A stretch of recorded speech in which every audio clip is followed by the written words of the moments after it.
2026 Northeast Zone, organized by Faculty of Pharmaceutical Science, Assam Downtown University, under the aegis of Pharmacy Council of India. It is my privilege to host this event. As we commence this event, we owe it to the inspiring legacy to recognize his profound influence. Professor Mahadeva Lal Shroff, widely regarded as the pioneer of pharmacy education in India, devoted his life to establish a strong academic foundation for the profession and mentoring generations of pharmacists and scholars. Inspired by his vision and commitment to excellence, we recognize his immense contribution to this field by celebrating his birth anniversary as Pharma Anveshan every year in India. Pharma Anveshan serves as a distinguished platform that brings together academia, industry professionals, and young researchers to encourage innovation and progress in pharmaceutical education and research.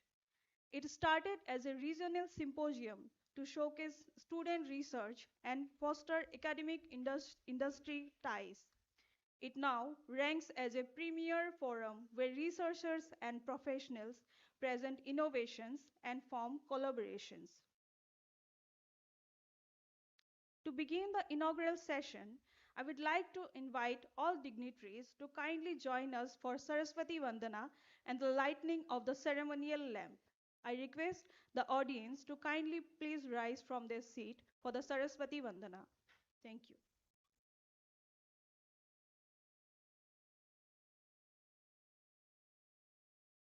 या कुन्देन्दु तुषारहारधवला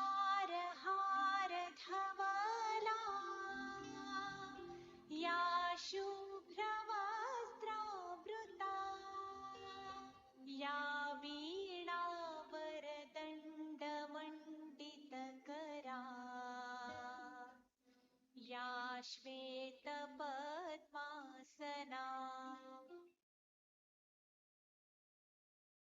या ब्रह्माच्युतशङ्कर प्रभृतिभिः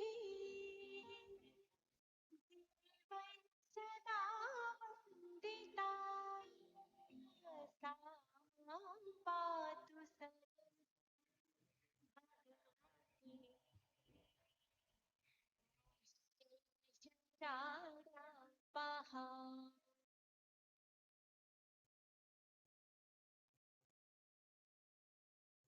शुक्लां ब्रह्मविचारसारपरमा आद्यां जगद्व्यापिनीं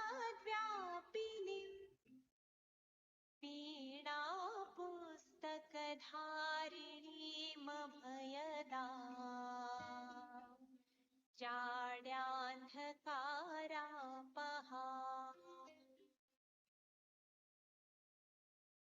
हस्ते स्फाटिकमालिकां विदधतीं पद्मासने संस्थिता वन्दे तां परमेश्वर. Thank you, everyone. Please be seated.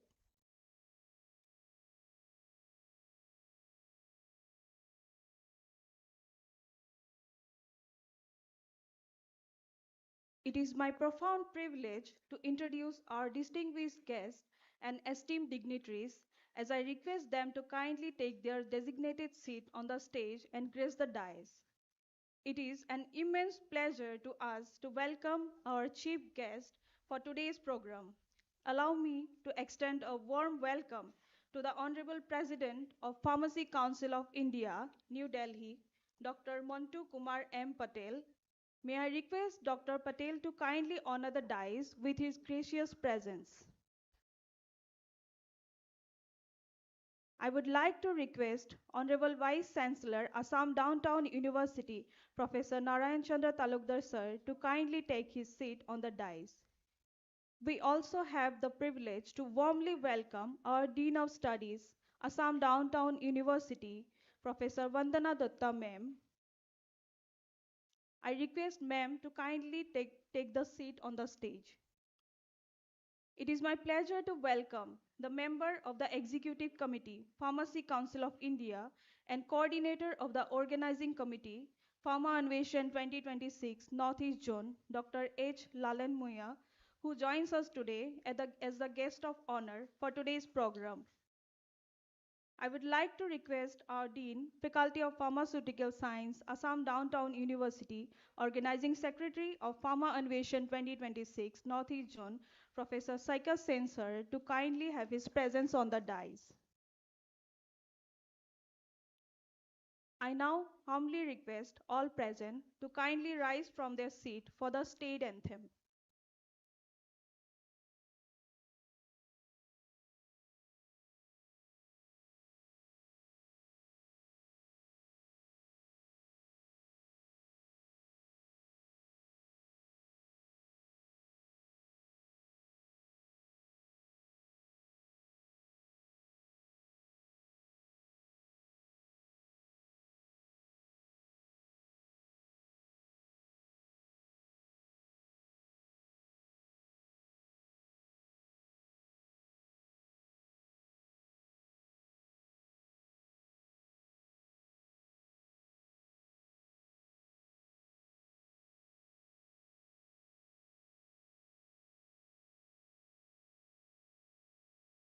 O মোৰ আপোনাৰ দেশ,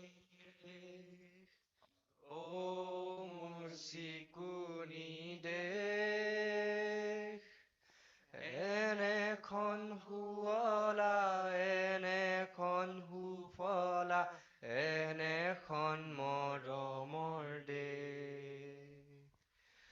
O মোৰ উৰিয়া মাত, অসমৰ সুৱদী মাত, পৃথিৱীৰ ক'তো বিচাৰি জনমটোক নোপোৱা কৰিলেও পাওঁ। অ মোৰ উপজা ঠাই, অ মোৰ অসমীয়াই, চাই লবাৰ মুখনি তোমাৰ, হেঁপাহ মোৰ পলোৱা নাই। Thank you, everyone.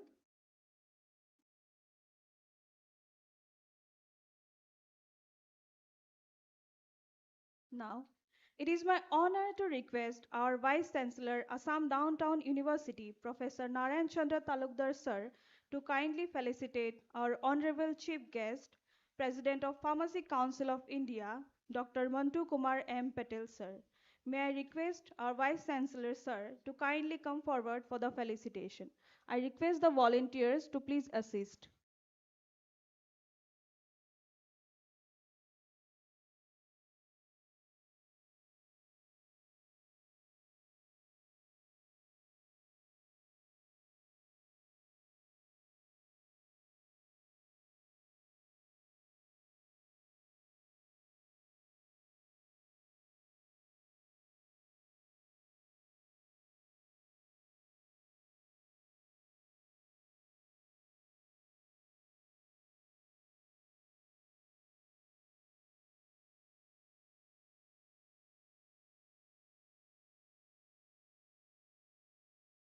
Hello, hello, hello, hello, hello, hello, hello, hello,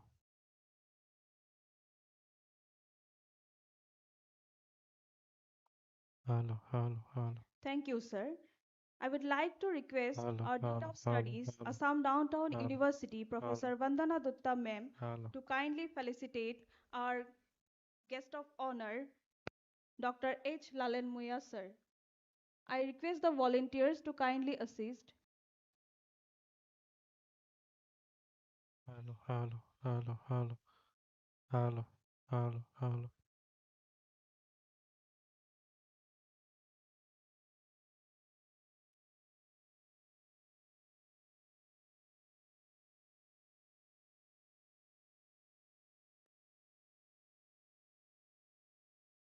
hello, hello, hello, hello, hello, hello, hello, hello.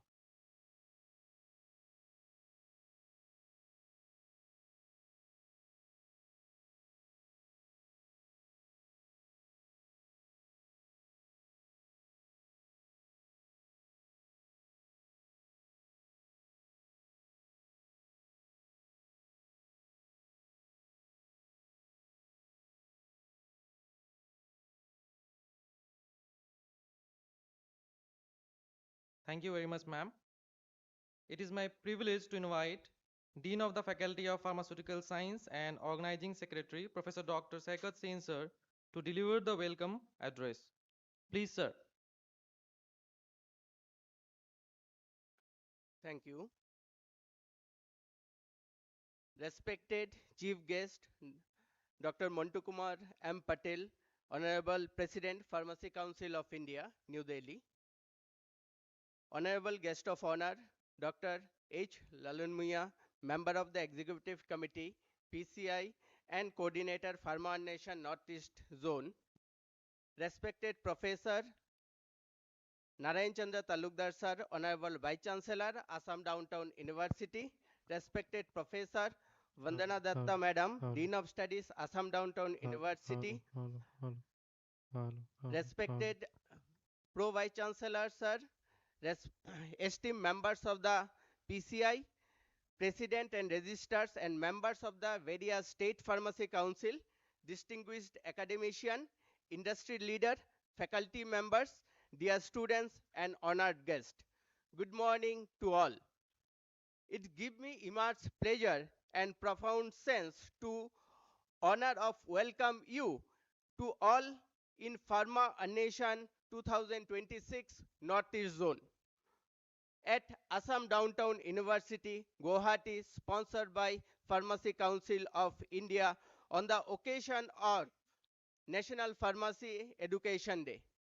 We are greatly privileged and honored as Pharmacy Council of India given us the opportunity to host this event. This day holds great significance for the pharmacy fraternity across the countries as we celebrate the birth anniversary of Professor L.M. Shroff, the father of pharmacy education in India. His effort in establishing formal pharmaceutical education and integrating scientific principle in pharmacy practice led to make this pharmacy profession where we proudly serve today. Pharma Nation is a platform that reflects very spirit of innovation, equity, professional excellence. The event aims to foster meaningful engagement among the academia, regulatory affairs, industry professionals, researchers, students, hereby promoting collaboration, knowledge exchange, and advancement in the pharmaceutical science research and healthcare delivery. The northeast region of the India holds the immense potential in the field of pharmaceutical education, medicinal plant research, biotechnology, healthcare innovation. Through the events like Pharma Nation, we aspire to nurturing the young minds, encourage scientific courtesy, and strengthening the academia, industry, and professional ecosystem of pharmacy in this region. I extend my heartful welcome to our chief guest, Dr. Montu Kumar M. Patel sir, President, Pharmacy Council of India, New Delhi, whose visionary leadership at the Pharmacy Council of India continues to strengthen pharmacy education and professional standard across the nation. I also extend a welcome to Dr. H. Lalunmia sir, member of Executive Committee of PCI and Coordinator Pharma Nation 2026 Northeast Zone, whose guidance and support have been instrumental bringing this uh, event successful. My sincere welcome also goes to Honorable Chancellor, Honorable Vice President, Honorable Vice Chancellor, Honorable Pro Vice Chancellor, respective Dean of Studies, Register, and all the esteemed management and the leadership of Assam Downtown University, whose constant guidance and unwavering support have been instrumental in organizing, successfully hosting this prestigious event. I also extend my sincere gratitude to Sri Sudhir Chandra Shahaji, Member, Pharmacy Council of India, PCI, and Co-Coordinator, Organizing Committee, Pharma Nation 2026 Northeast Zone to make this event successful. I also extend my warm greetings to Sri Virendra Kumar Burman, Member, Central Council, PCI, Miss Gaiti Sidi, Member Central Council PCI, Dr. Nepam Sanalata Madam, Member Central Council PCI, Sri Anthony Lalu, Member Central Council PCI, Sri Irap TD Toy, Member Central Council PCI, Professor Rishira Chetri, Member Central Council PCI, Dr. Tarun Kanti Ghosh, Member Central Council PCI, Dr. Nilamanka Das, Member Central Council Member PCI, uh, then Simati L. Fenai Madam, Registered Mizoram State Pharmacy Council, Sri R.K. Basu Mani Singh, President Manipur State Pharmacy Council, Sri Subham Brajakishore Singh, Registered Manipur State Pharmacy Council, Sri Ibam Ete, President Arunachal Pradesh Pharmacy Council, Sri uh, and Tapin, Registered Arunachal Pradesh Pharmacy Council, who are present here today. And I also extend my sincere gratitude to the PCI Council member, registered and the president of the various state pharmacy council of the Northeast India, who have constantly supported to make this event successful. But due to the some issue, they are not able to attend this event today. But we are hopeful that near future they will visit the Assam Downtown University. I also welcome member of the Assam State Pharmacy Council, leaders of the pharmaceutical industry, members of the various regulatory bodies, esteemed guests in Pharma Nation 2026 Northeast Zone. I also welcome the faculty member, principals, students, and the other participants who are present here today. I am confident that today's session, discussion, and scientific activity will stimulate intellectual exchange, collaborating learning, and innovative thinking, contributed to the continuous development of the pharmacy profession. Once again, I extend my sincere welcome to each one of you and thank you for gracing this occasion. I wish Pharma Nation 2026 Northeast Zone it will be a grand success. Thank you. Thank you. Thank you very much, sir, for your valuable words. May I now call upon the Honorable Vice Chancellor of Assam Downtown University, Professor Narayan Chandra Talukdar, sir, to address the gathering. Please welcome, sir, with a warm round of applause.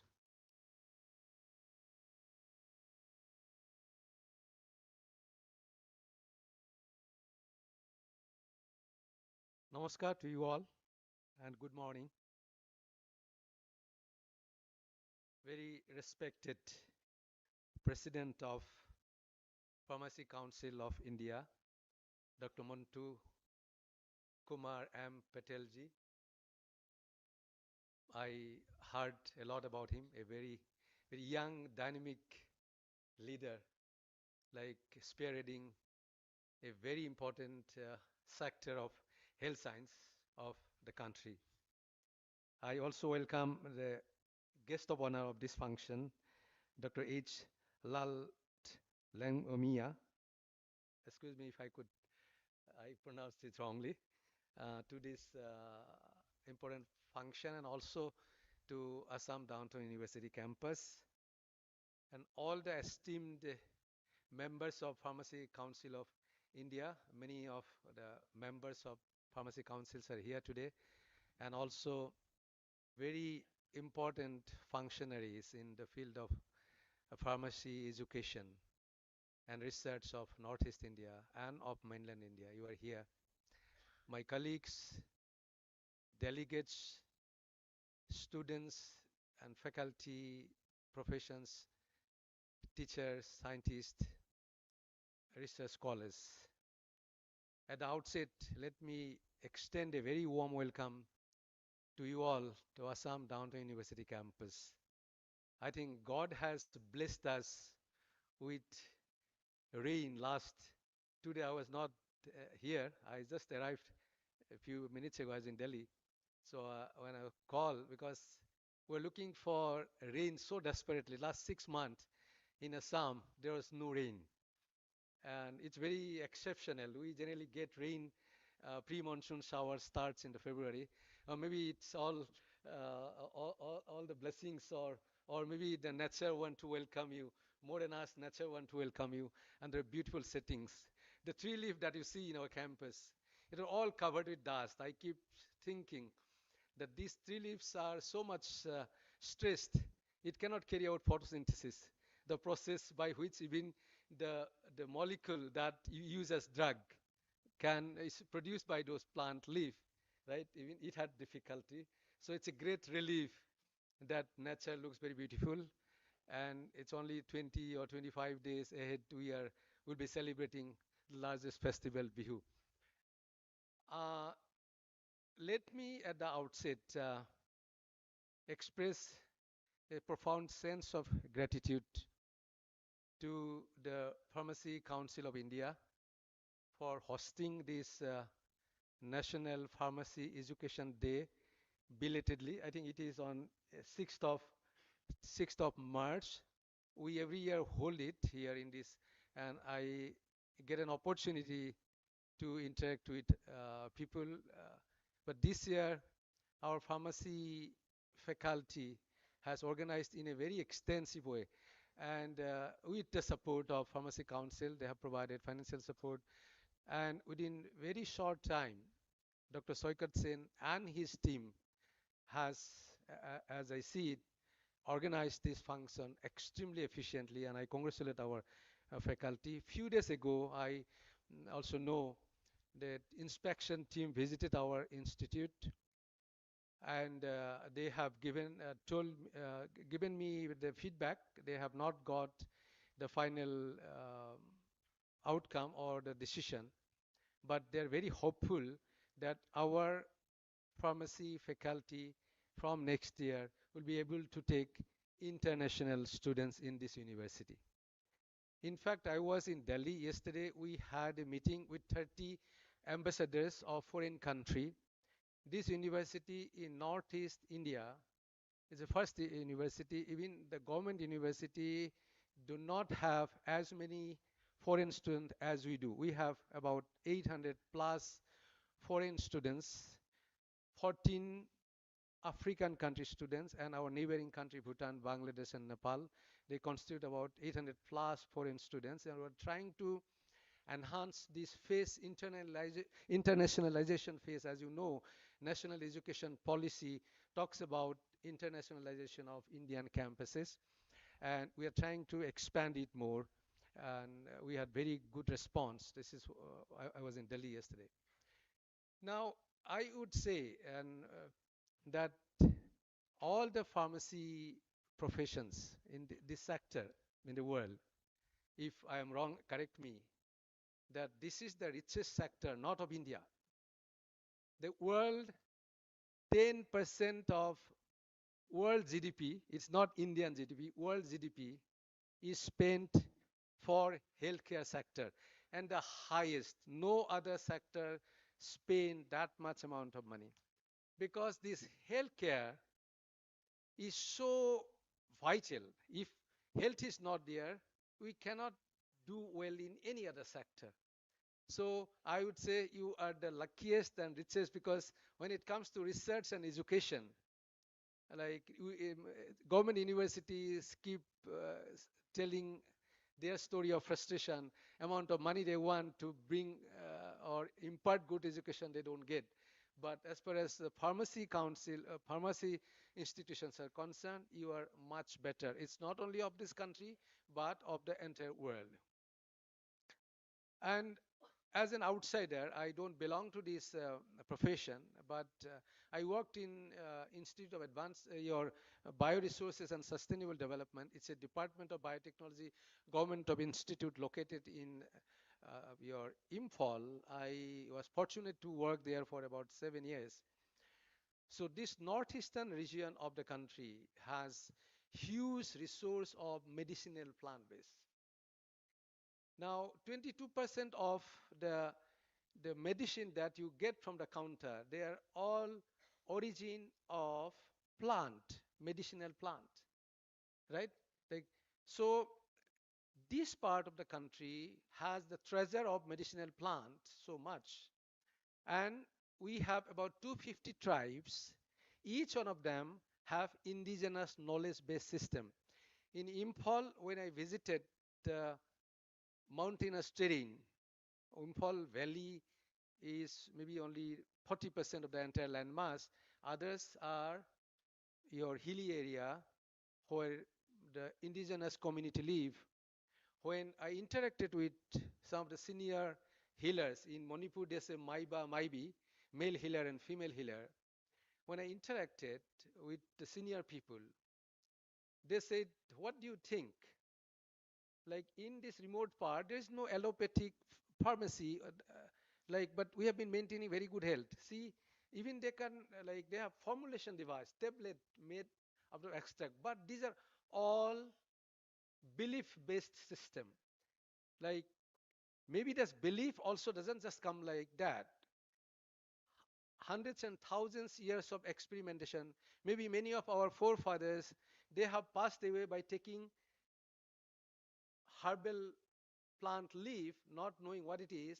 He died, but next generation didn't take. And some amount of observation and experimentation happened that way.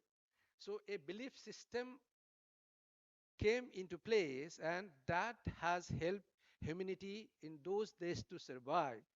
But now what we need to do is to convert this into an evidence-based system. So what I was trying to tell, which institution or region can be a better place to host such a big event than Northeast India? So this exercise that you're going to do today, or it's a 1 or 2 day function, which will explore how the treasure of medicinal plant of this region can be converted to product through strong scientific research the process. So I am sure you will have deliberation. As such, I am sure pharmacology science is advancing a lot of advancement has taken. Now we talk about individualized, personalized drug. We talk about very precision drug. This world has right at this moment 780 crores people. Each individual, each one of these 780 crores people genetically different. We all know that. That's why the old system of prescribing one drug to all will not work, because the drug inside a body interact depending on the genetic makeup of an individual. So the advancement of artificial intelligence, data science, strong data science, is we are in the golden era of science and technology, new discovery, finding new things, and that even many of you know, you purchase from pharmacy now probiotics, like the microorganism. I work a little bit on probiotics. My specialization is microbial biotechnology. Now the human gut has more than 1,000 bacteria which are all beneficial, right? But abuse of drug, it destroys many of them. That protection that we get from this natural inhabitant microorganisms in our gut, not for that matter, entire body has microorganism every part and providing a lot of benefit to our survival, for our health. Now, if you do not use drug properly, we kill them, the natural advantage, benefit that we get from these tiny organisms. So this is where science has moved. There are so many probiotics, so many products, and Northeast is that is another very important area. And our pharmacy faculty have has taken up some research on that line. Northeast, other peculiarity, those who come from mainland India, here people ferment food, everything, like almost every product, meat, fish, vegetables, they ferment and eat. This process of fermentation, like it's kind of domestication of beneficial organisms. And when you are taking them, you are actually taking probiotics. The ISST Institute of Advanced Study in Science and Technology, the DST lab, I had the fortune of leading that institute for 7 years. We have developed a consortia of 4 microorganisms. Now Bharat Biotech is testing, conducting human trial for bringing it to product level. So this is like one example of how fermented food of Northeast can be a big source, beautiful source of developing probiotic for health benefit. So I thought of sharing this because, as I said, I'm outsider. I'm not a pharmacology person, but I had the fortune of leading, like guiding the pharmacology department. We say natural product chemistry for healthcare. So from the scientist, like learn few things, and so much so that I got so much interest that I got involved in a research project, got few projects from Department of Biotechnology, Department of Science and Technology, um, to carry out some research in the line which I told you, and some good publication came out of this. With these words, I wish a grand success of this meet, and enjoy your stay in Assam Downtown University and deliberations for today. This is a one-day program for today. I wish you had today's program. With this, wish you best of luck, and thank you very much for your listen. Thank you, sir, for your valuable words. Now, it is indeed a great honor, and I take this opportunity to invite the member of Executive Committee of the Pharmacy Council of India and the coordinator of the organizing committee, Dr. H. Lalan Moya, sir, to kindly deliver his esteemed address. May I request, sir, to please take the podium.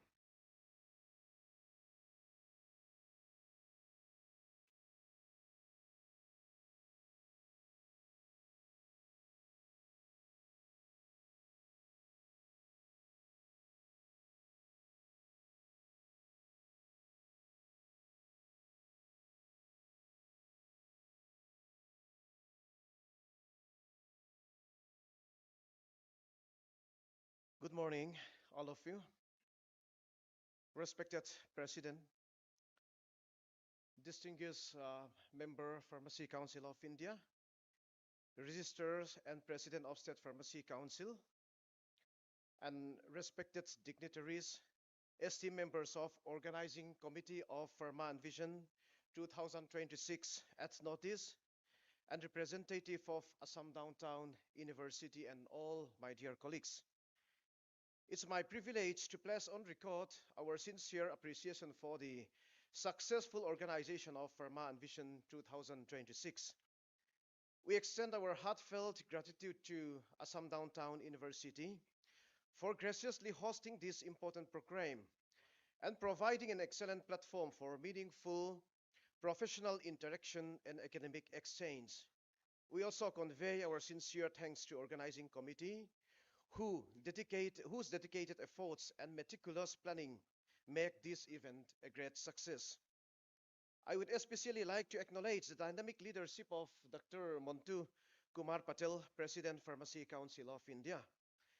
President is widely recognized as a hardworking and visionary leader who has taken several progressive initiatives since assuming the office of President of the Pharmacy Council of India. His commitment to strengthening pharmacy education, professional standards, and the role of pharmacists in healthcare continues to inspire the pharmacy fraternity across the country. However, today I'm not going to put a honey on our lips. I would like to talk about the exact things of what's happening in the pharmacy profession in this Anveshan program. One of the major concerns in the healthcare system today is that pharmacists are often underutilized in hospitals and healthcare institutions.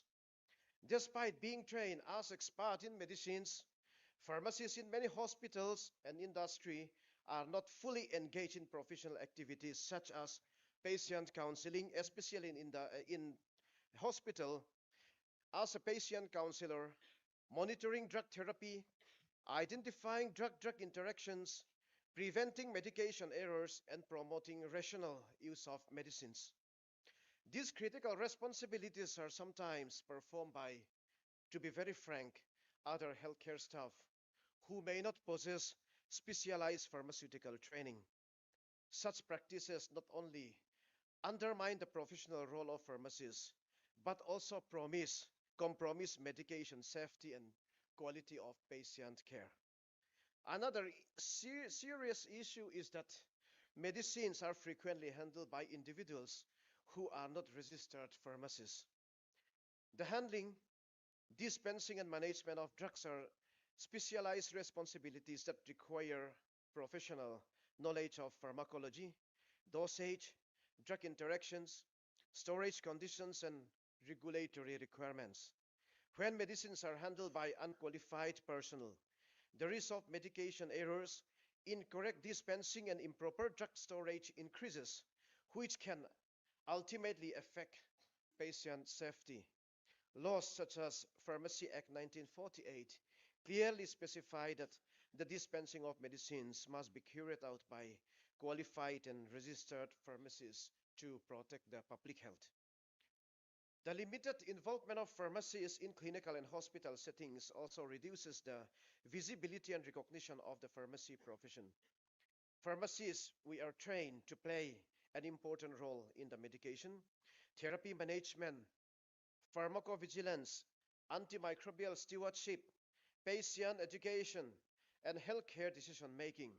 However, if pharmacists themselves do not advocate for professional responsibilities, this role may gradually be taken over by other healthcare professionals, leading to further marginalization of the profession. In this case, we all institutions have great responsibilities to see our product are capable enough to take up this professional matter. Once again, I would like to emphasize that active involvement in professional organizations, councils, associations, and professional discussion is very, very essential to promote our profession. When pharmacists participate in professional activities, we can collectively raise issues related to professional practice, workforce utilization, staffing patterns, and regulatory implementation. Such involvement helps in advocating for better policies, improved working conditions, and proper recognition of pharmacists within the healthcare system. To be very frank, as we are in a pharmacy fraternity who have come today together here, we are almost kicked out from the healthcare team. This should not happen. We need to protect. Well, Pharma Anveshan and National Pharmacy Education Day has come. It's our duty to protect our profession. So programs such as Pharma Anveshan bring us together, all academicians, regulators, professionals, industrialists, people, and students on common platform to exchange ideas, discuss challenges, and explore opportunities for the advancement of pharmacy practice in India. Such initiatives are essential for strengthening collaboration within the profession and for promoting the role of pharmacists in improving healthcare delivery for the nation. The Pharma Vision provides an important platform for dialogue, collaborations, and professional growth within the pharmacy fraternity. I am confident that Pharma and Vision 2026 no, will stand as a milestone for pharmacists and will inspire us to work together with renewed commitment for advancement of our profession and for the betterment of healthcare in the nation. And today, we are extremely happy and gratitude to Assam Downtown University for hosting this program. And while this program was discussed under the chairmanship of our respected president, and unanimously selected Assam Downtown to host this program for 2026. And we know the capability, Vice Chancellor, and uh, all uh, management and all officers in Assam Downtown University, and with the capable leadership of Professor Saikat Sen. And today we had seen the progress and as well as the success of this program. And we are really, really thankful to you. And we are hoping that PCI is hoping to have a more collaborations with the university. And with this, I would like to conclude my speech. And thank you all. Jai Hind.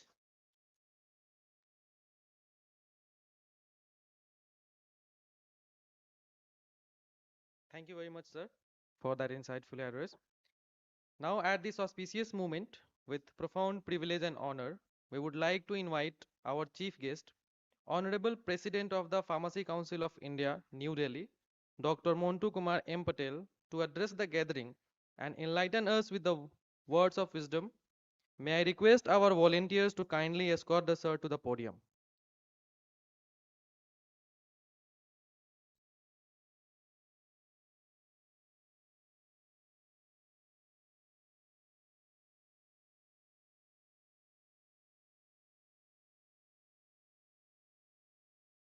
Good morning.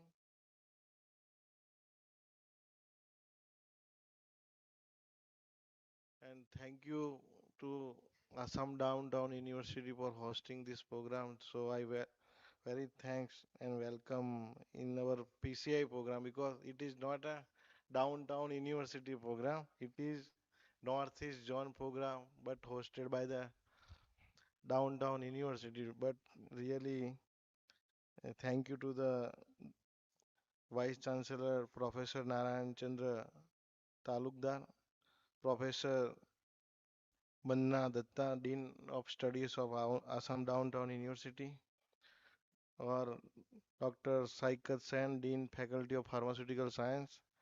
And I welcome and very thank you to our executive member, Dr. H. Len Mavia, because he is very active person from Northeast region.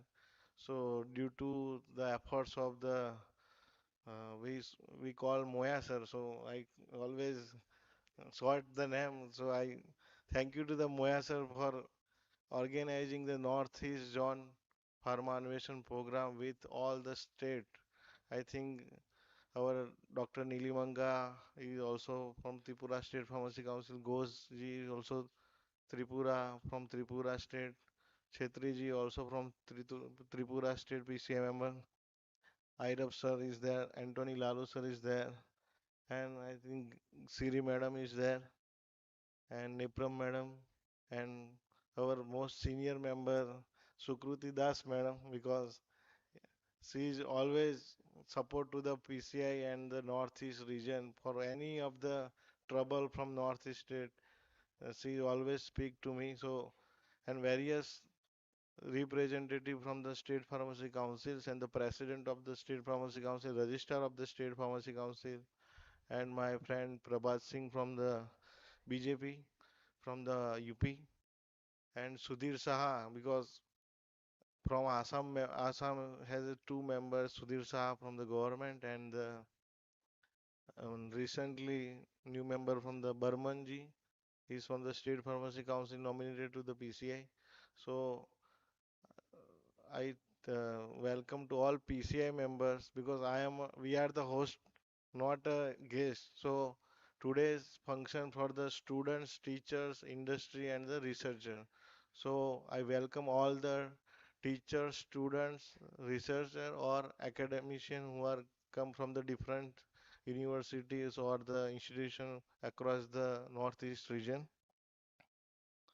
So why we are celebrating the Pharma Innovation Program from last 2023? First Pharma Innovation Program was celebrated in the Vigyan Bhavan, New Delhi, and more than 100 industry people and 1,000 patent research and prominent scientists are also visited for the Pharma Innovation Program and very good response from the pharma profession for upliftment of the student research or teachers. Any patents are granted, any patents are also applied by many teachers also, but somehow they are not they are not marketing up to the industry level. So we have to whatever the research or patent or any new idea or innovation, we have to send and uplift to the industry. We have to give to the industry people. Then it is a useful for our Indian people also the other people also. So we are started this program on the birth anniversary our father of pharmacy. Excuse me. Excuse me. थोड़ा कम करिए आवाज.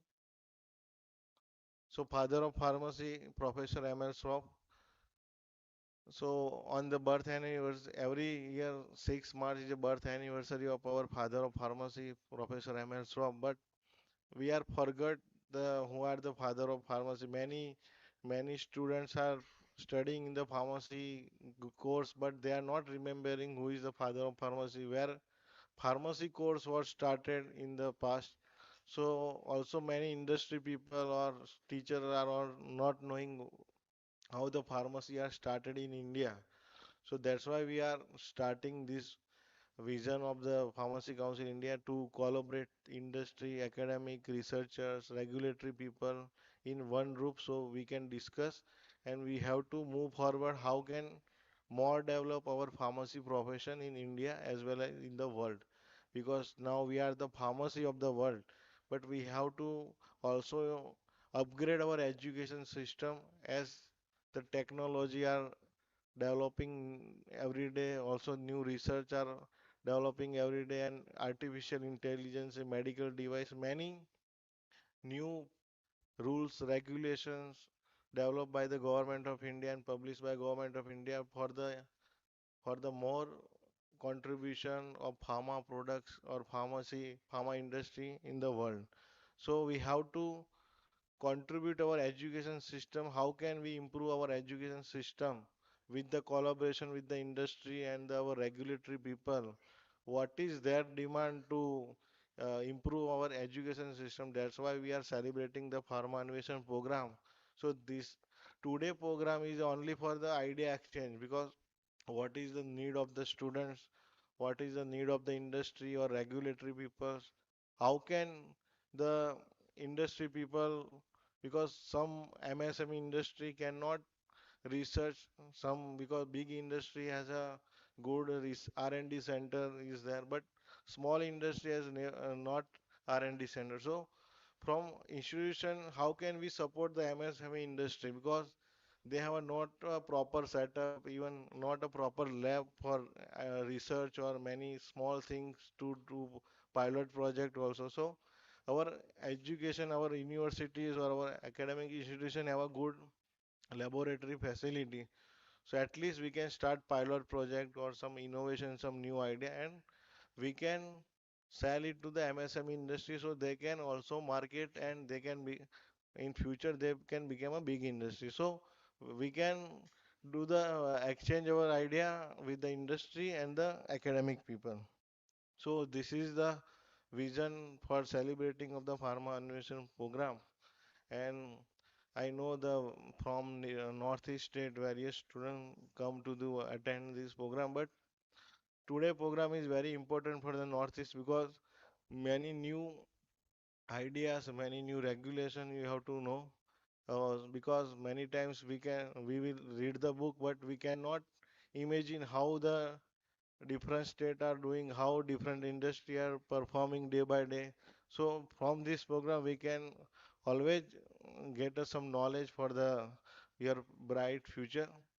So you know the medical device industry in 2017, the MDR rules, medical device rules are published by the government of India, and some more than 5,000 medical devices classified in the A, B, C, D category. And parallel to the pharma industry, this industry are growing day by day. You the simple more than 5,000 medical devices. So you imagine how much their growth and how many market they are covering in world, because medical device are earlier we are importing from the other country. Now we are manufacturing started the manufacturing of the medical devices. Now government of India also publish the also make us some API park for the API industry, because our students cannot imagine beyond the pharma industry. Otherwise, we have a cosmetic industry also, we have a API industry also, we have a medical device industry also. So many industries and parallelly are growing, but our students and teacher didn't focus for the diversification from the pharmacy only tablet, capsule, liquid or injectable. We are only focusing in for scenario. So we have to imagine how can we go in the medical device API industry and how can cosmetic industry, because now the cosmetic rules 2020 the competent person is a pharmacist. Government of India is also promoting the pharmacist in everywhere. So, but our pharmacists are never participate or never interest in the different cosmetic industry. So other people are working in the cosmetic industry. So you can also focus because yeah, as Vice Chancellor Sir said, the natural products from the Northeast is very good. So cosmetic industry now day by day growing by nature wise because artificial cosmetic are not good for the skin also and the health also. So now day by day day by day the industry are growing of the healthier and the cosmetic industry, herbal industry. So we have to focus on it. Another the API industry because also sir said all the APIs come from the plant base. Then after we have to some modification, some synthesis and some chemical reaction we have to introduce and make a new molecule. So from northeast you have a good resource of the plant and all the things, so you can also find out some good plant based APIs. How can we develop a low cost API from the because our competing country is the China, so how can we compete with the China, how can we develop a low cost API and manufacturing technique in India. So many we have not make a patent or new research. At least whatever molecule in the market, we have to develop a low cost technology for the manufacturing of the API or medicine. So this is also new technology you can develop. So we can focus many of the things despite of the new technology. Another industry is the medical device because you know the in corona situation we import all the medical earlier import from the other country. Then due to the sudden shortage, we started the manufacturing of the syringe, mask, and many operation theater machineries for performing the operations and all the things. So nowadays artificial intelligence are also integrated with the medical device for the how can we generate a fast report from from the integrating with the machines and also get a report from the online and offline. So many things are upgrading day by day. So we have to upgrade our education system. That's why now from this year we make a new syllabus for the Bachelor of Pharmacy as per the National Education Policy 2020. So most of role is Moya sir, Nilimanka ji and our ERC committees are doing great things and they are finalizing the BPharm syllabus and we will implement new syllabus from this academic year 2026-27. So we are planning to implement new syllabus from current this year. So, so many practical approach we are included, many theory are also changed by the Pharmacy Council of India. Artificial intelligence we are integrated in our new syllabus. Medical device is also integrated in our new syllabus. API is also integrated. Many biotechnological products are also integrated in our new syllabus. So many things we have changed in the our current syllabus of the B Pharma course. Later on, we are changing the M Pharma and the D Pharma syllabus and also the PharmD syllabus. So in M Pharma, we are starting to launch medical device in the M Pharma in the medical device. So we will releasing for the public comment within a short period of time for the new syllabus of the M Pharma also. So many things we are upgrading our pharmacy council as well our education system for the development of the new pharmacies and up to the quality to the industry because ultimately we have to work in the industry, so industry has to accept our pharmacists because without quality pharmacists we cannot work anywhere because degree we can take a degree but we cannot perform our duty as a pharmacist where we have required in industry or pharmacy store or any hospital store, any R&D centers also. So so in the Pharma Anveshan program, we are, that's why we celebrating for what is the new things are going on now. Drug technical advisory bodies from government of India, we are the part of it. And now you know that for the retailing dispensing of the medicine, registered pharmacy is required. But up to the manufacturing to the pharmacy store, whole distribution channel, there is no need of the pharmacy. We only matriculate pass graduate, any graduate can make a take a drug license and they can distribute the medicine to the pharmacy store. Now, from last meeting, we are concluding the final decision for the wholesale license. The registered pharmacist required for the distribution of the medicine for the good manufacturing practices. So this is a new things we develop for the our pharmacist profession, because the fake medicine, adulterate medicine are only they are by the non-pharmacist people, because they are money-oriented mind.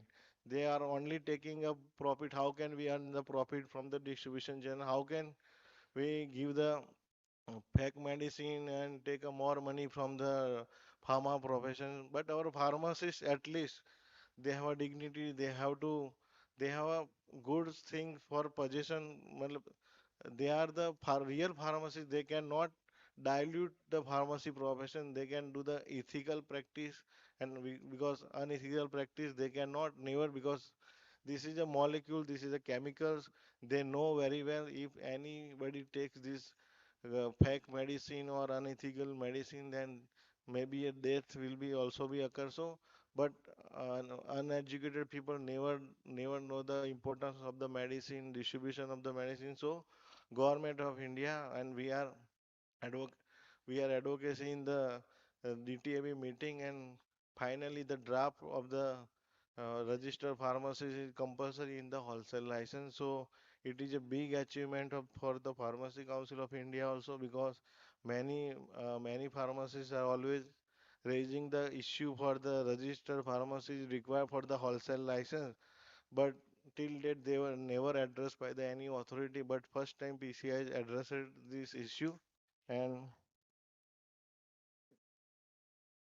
now the another we have to, because from last 3 to 4 years our members are continuously supporting me, and we have a two agenda for clinical pharmacist post in the PHC, CHC or AIMS and district hospitals for the basic practicing of as like a primary treatment by the registered pharmacist, and another is a restriction prescription right by the PharmD students.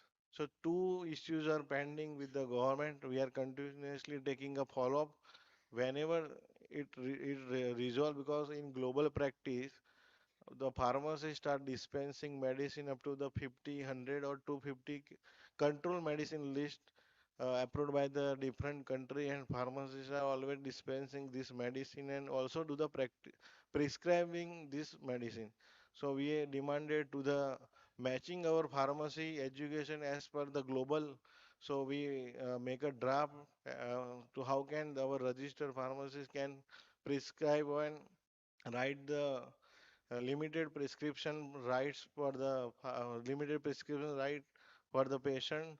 So we make a draft and submit it to the government of India. We are taking follow-up in future also. We will trying our best for finalizing this policy.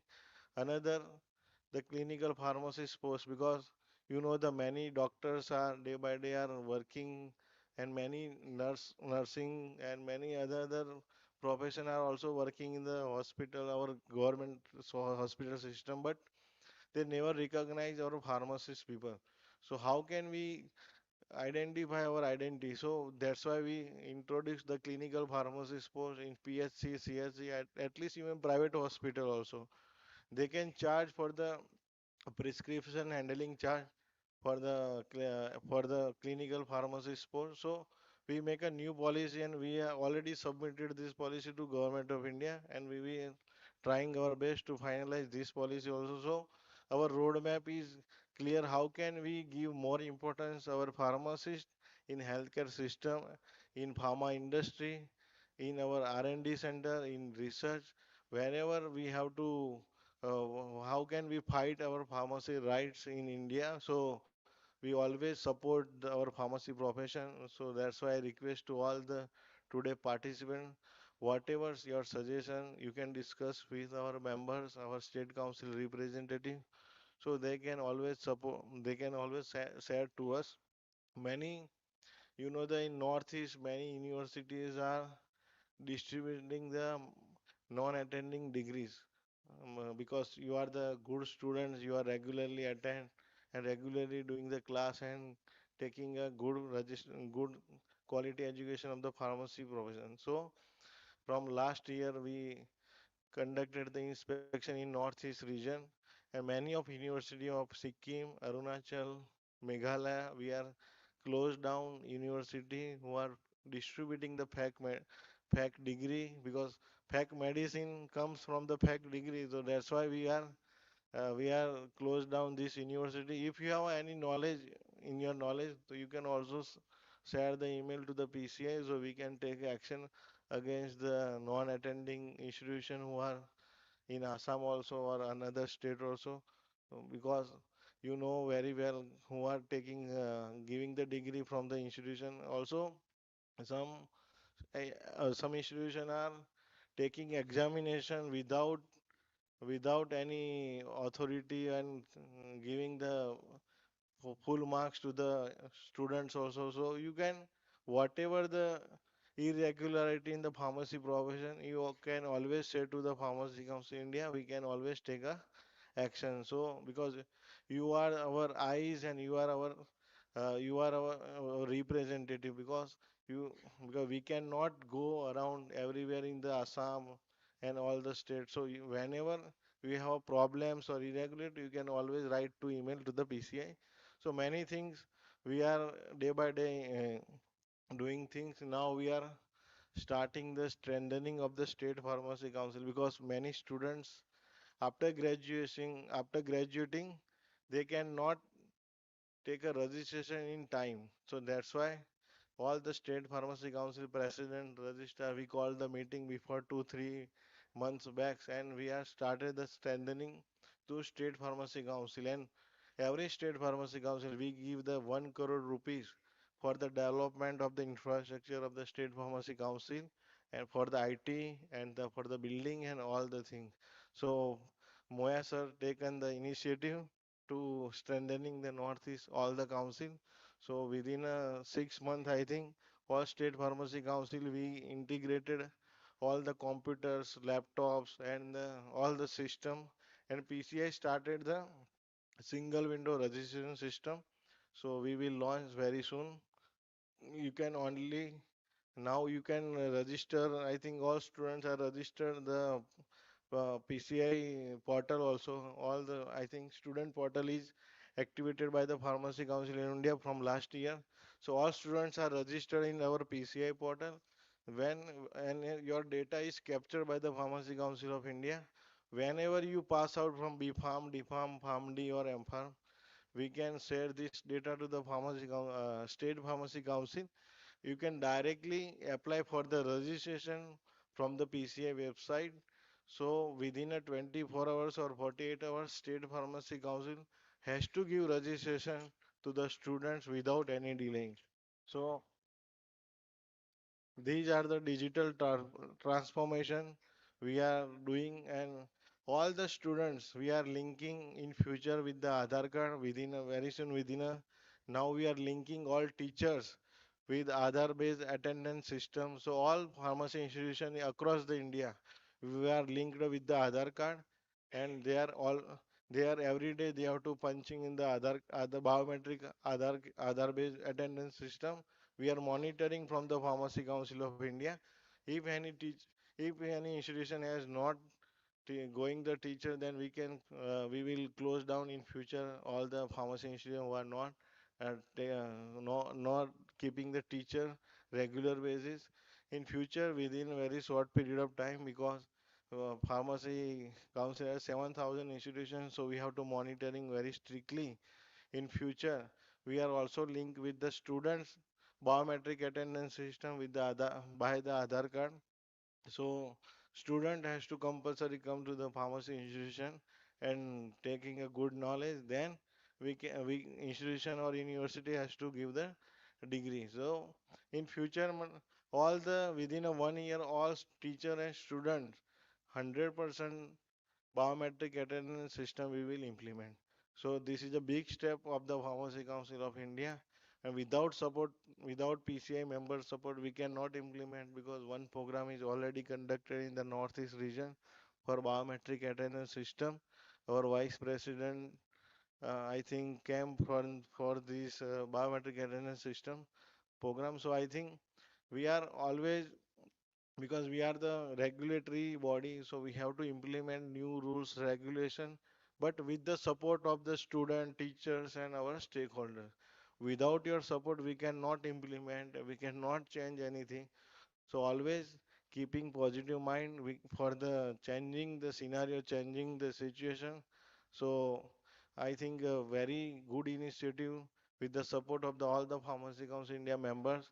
We are always support the pharmacy profession. How can we support more and more? And whenever you come to the Delhi, you can visit PCI office also, because first time any council has even medical council, dental council, nursing council, Ayurvedic council, they have no good building. But for very first time, Pharmacy Council of India taken the office in World Trade Center, very prime location of the Delhi, of 30,000 square feet office. Our office is there, so you can visit.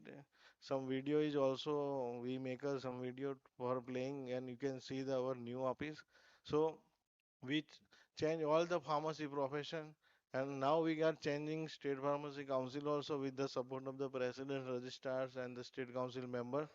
How can we digitalize all the things and more give the service to the students and the teachers and the academic institution for the better quality education?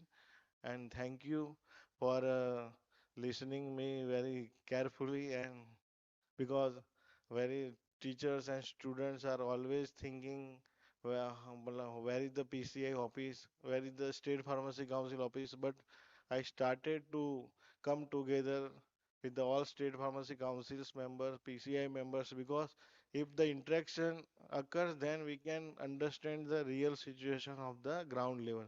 That's why we are gathering today for the 1 day program. So my best wishes on the Pharma Anveshan program, and thank you. Jai Hind, Jai Bharat. Thank you, sir, for your gracious presence and the guidance.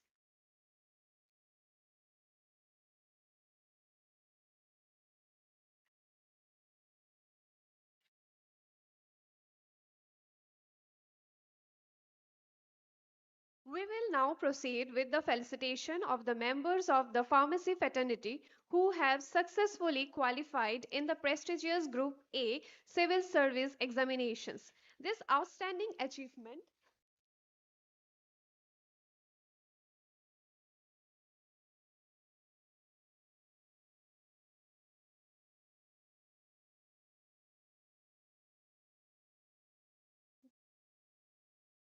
we are giving the PCI achievement booklets to our esteemed dignitaries.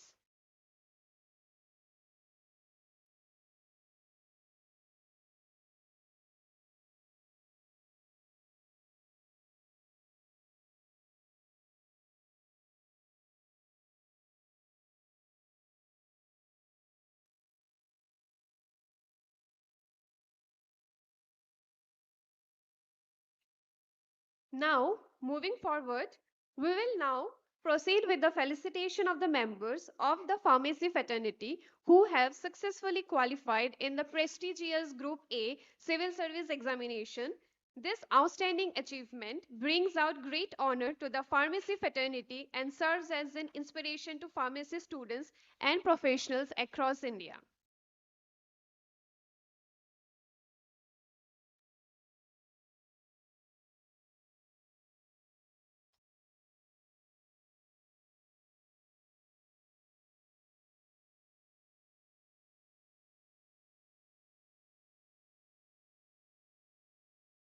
For the felicitation of member of the pharmacy fraternity, I would like to request our Honorable President of Pharmacy Council of India, Dr. Montu M. Patel, sir. For this, I would like to call Ms. Pallavi Kashyap, who has qualified the exam for APSC CCE for the designation of Assistant Account Officer.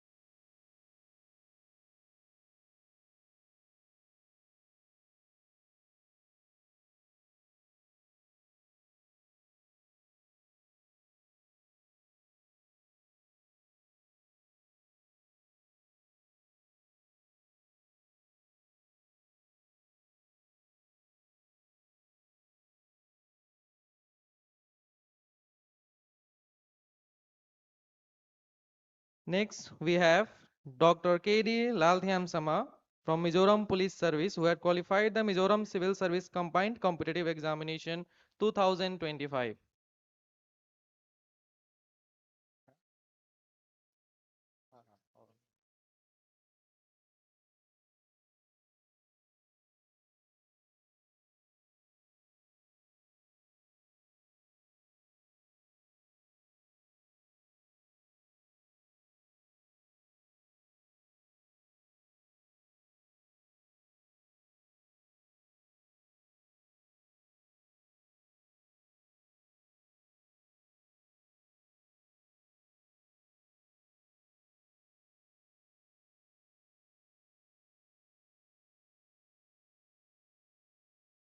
Thank you very much, sir.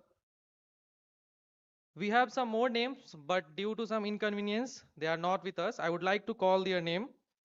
Ms. Bonita Chetia, who has qualified the exam for Assistant Commissioner Executive Officer Guwahati Municipal Corporation. Next, we have Herni Duara, who has qualified the exam for APSC CCE for the post of Assistant Account Officer, Assam Account Service. R. M. Liana from Mizoram Police Service. Ms. Rumita Das, Assistant Commissioner and Executive Magistrate. Sneha Paul, who has qualified exam for APSC, SES rank 27. And R. Walal Ruata from Mizoram Police Service, qualifying Mizoram Civil Service Combined Competitive Examination 2023. Since they are not with us, but we will be sending the token of appreciation through post.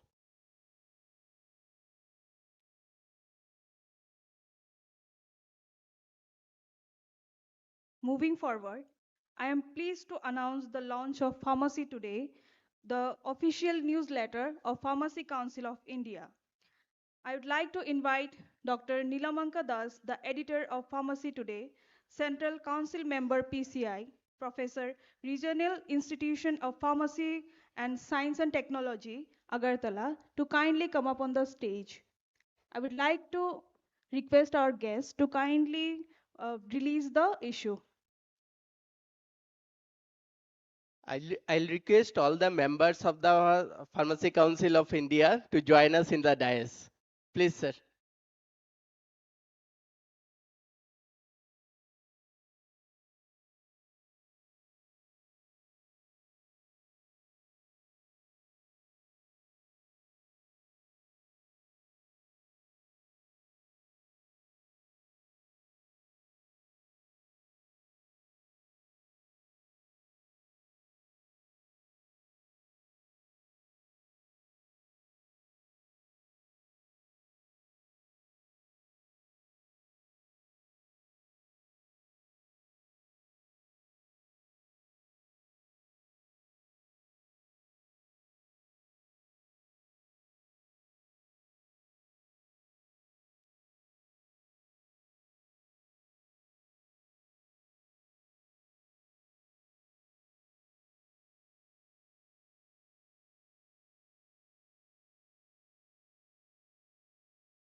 Thank you.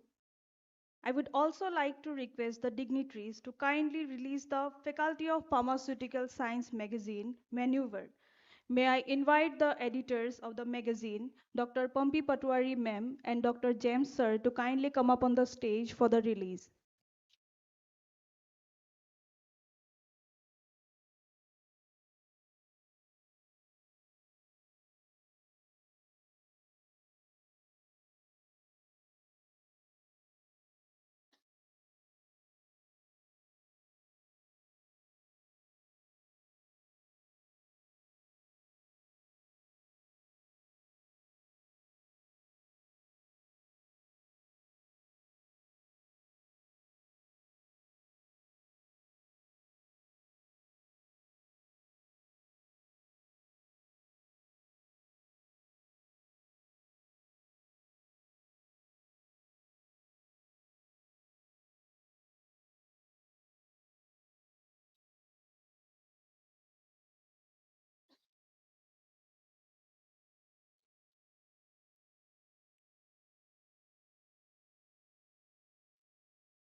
Thank you, everyone.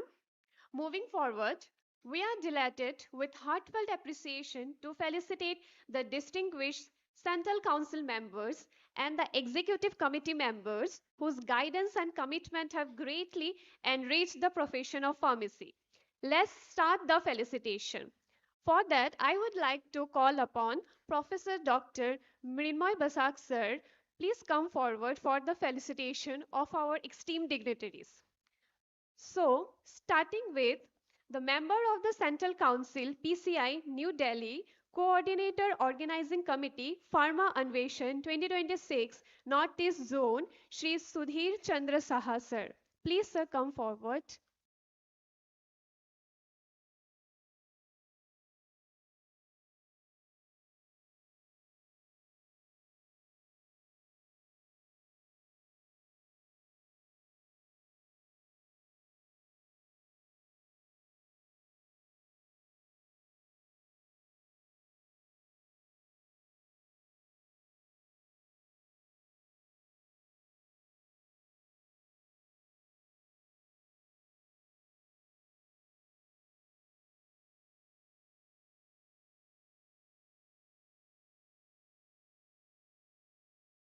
Thank you, Saha, sir. Next, we have the member of the Central Council, PCI, New Delhi, Shri Virendra Kumar Burman, sir. Please come forward, sir.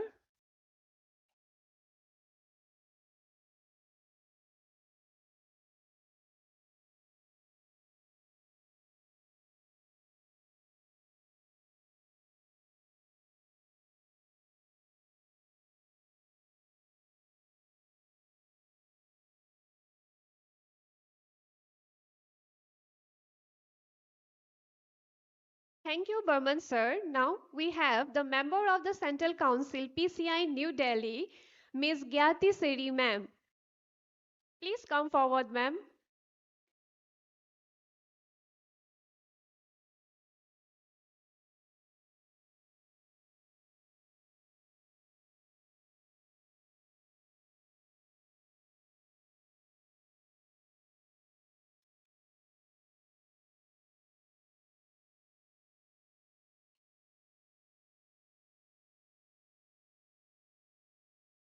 Thank you, ma'am. Now we have the member of the Central Council, PCI, New Delhi, Dr. Nepram Swarnalata.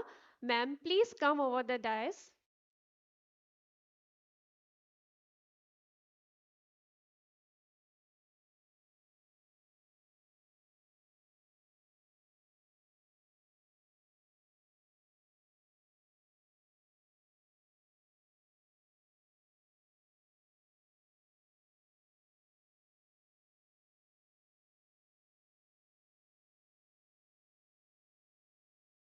Thank you, ma'am, and thank you, Mrinmoy Basak, sir. Now I would like to invite Professor Dr. Ananta Chaudhary, sir, to please come forward for the felicitation of our dignitaries. Now we have the member of the Central Council PCI, New Delhi, registered Meghalaya Pharmacy Council, Shri Anthony Lalu. Please, I request to come over the dais, sir.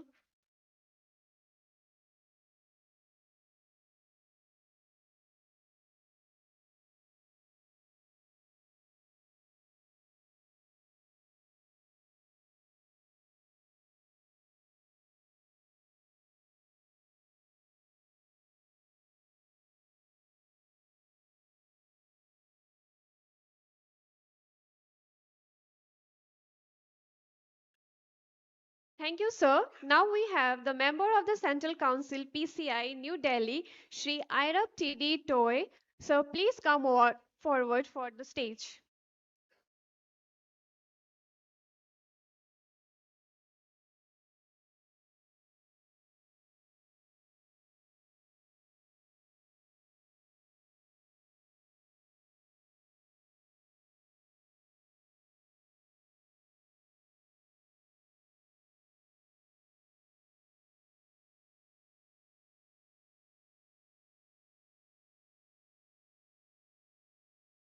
Thank you, sir.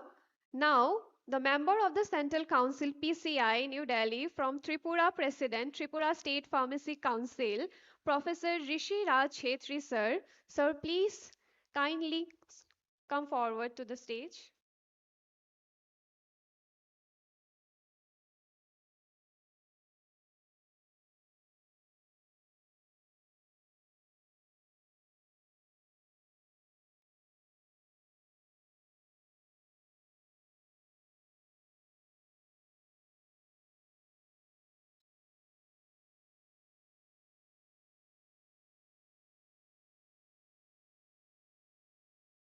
Thank you, sir.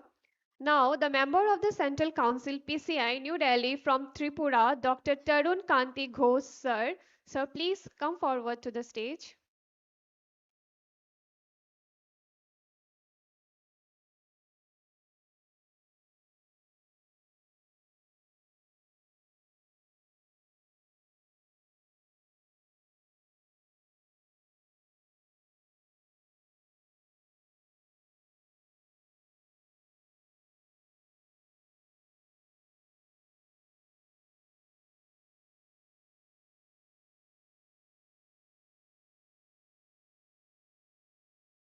Next, we have member of the Central Council PCI New Delhi, Professor of the Regional Institute of the Pharmaceutical Science Technology Agartala, Dr. Nilimonka Das sir. I request sir to please come upon the stage.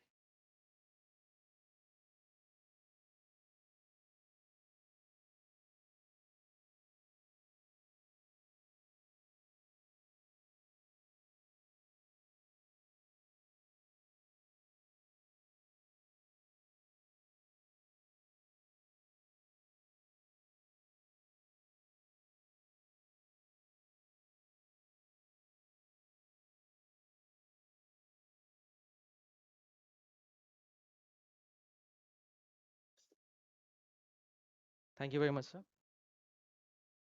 Moving forward, I would like to request Dean Faculty of Pharmaceutical Science and Organizing Secretary, Professor Dr. Saikat Sen, for the felicitation of State Pharmacy Council dignitaries. We have Srimati Lalbia Kremi Fanai, Registrar, Mizoram State Pharmacy Council. I request ma'am to please come upon the stage.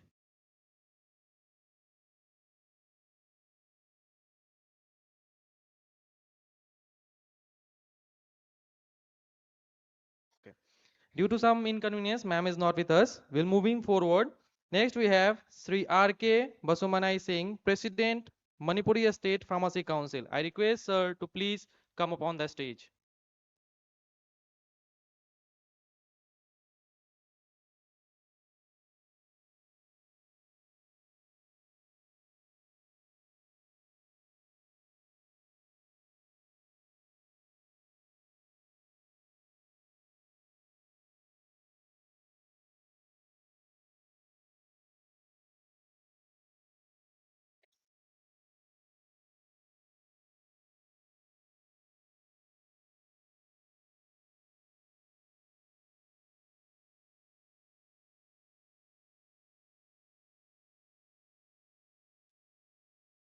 Thank you very much, sir. Next, we have Registrar, Manipur State Pharmacy Council, Sri Sobham Braj Kishore Singh. I request sir to please come upon the stage.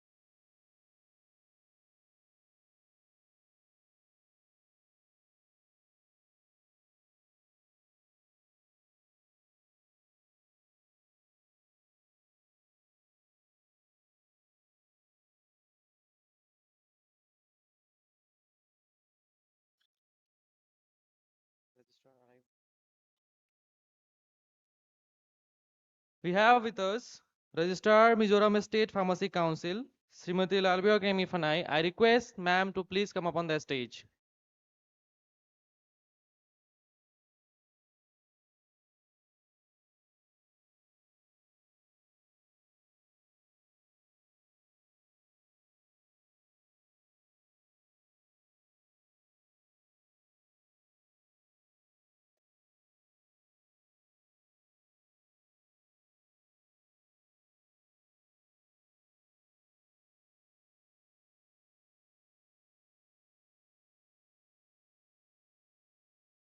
Thank you very much, Dean sir.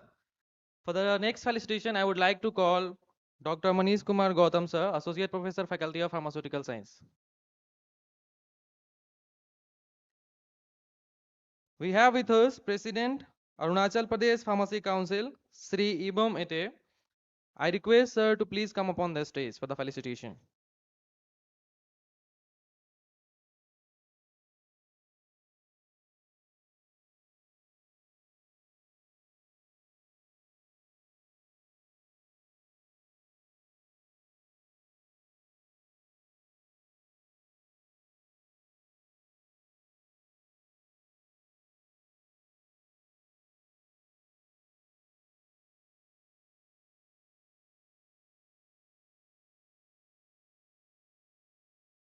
Thank you very much, sir. Next, we have Registrar Arunachal Pradesh Pharmacy Council, Arunachal Pradesh, Sri Nangmia Tapin. I request sir to please come upon the stage.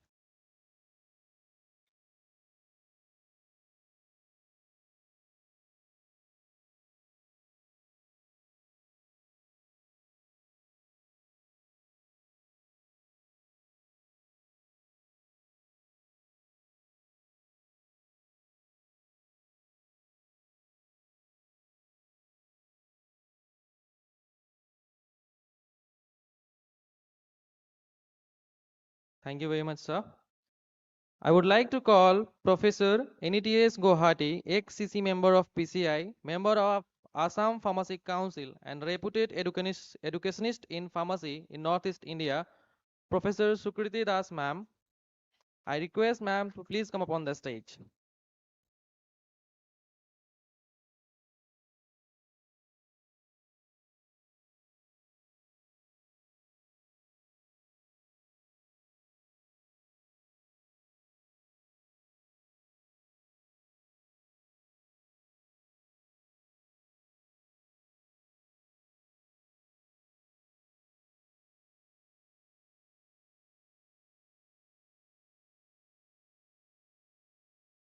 Thank you very much, ma'am. Thank you very much, Manish sir. Moving forward, I would like to call Dr. Niladri Sekhar Ghosh sir, Associate Professor, Faculty of Pharmaceutical Science, for the next felicitation ceremony.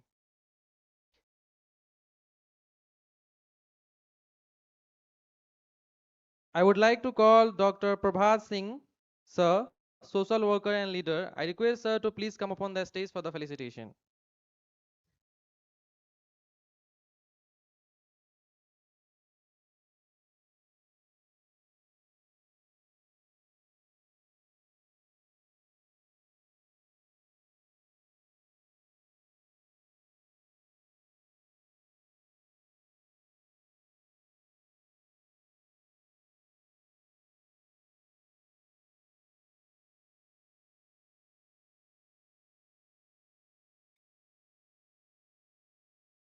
Thank you very much, sir.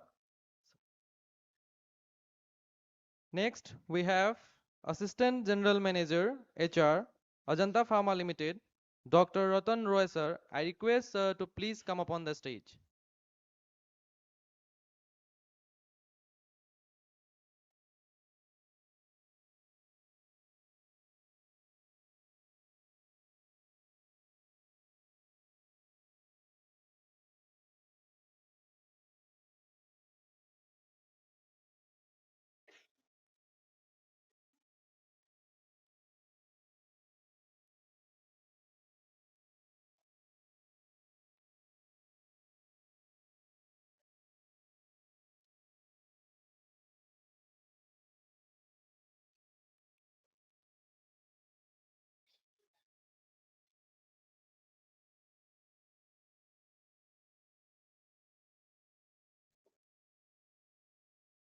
Thank you very much, sir. Next, we have President, Research and Development, Chemex Global, Guwahati, Assam, Dr. Deepankar Karmakar, sir.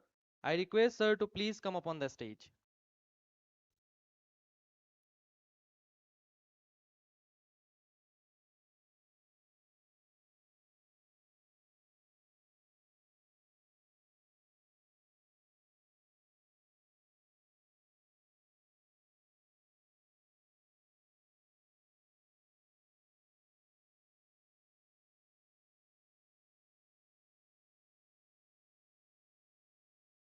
Thank you very much, sir. Thank you very much, Niladi Sekhar, sir. Next, I would like to call Dr. Partha Pratim Pathak, sir, for the further felicitation. Next, we have Quality Head, Phoenix Laboratories, Guwahati, Dr. Sanjeev Kumar Sharma, sir. I request sir to please come upon the stage.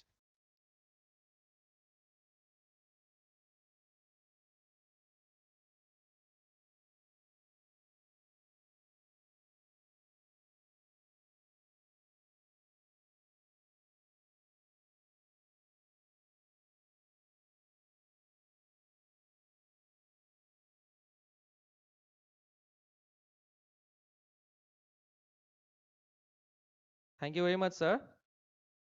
Moving further, we have Quality Head, Avision Biopharma, Guwahati, Mr. Gunajit Roy, sir. I request sir to please come upon the stage.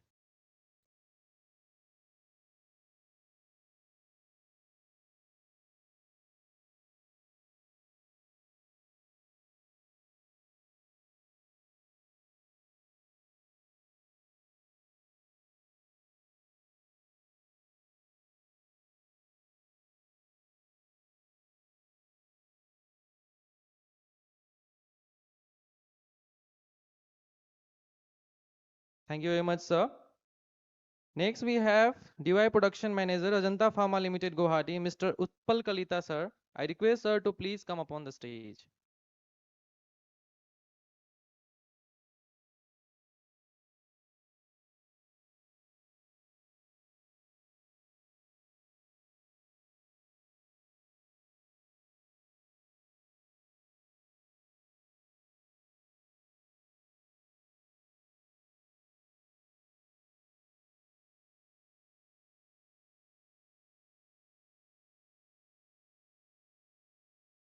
Thank you very much, sir. Thank you very much, Partha, sir. Next felicitation, I would like to call Dr. Manas Pratim Pathak, sir. Sir, please come up on the stage. We have Manager 2 Validation Sun Pharma Guwahati, Mr. Sukanta Nath, sir. I request sir to please come up on the stage.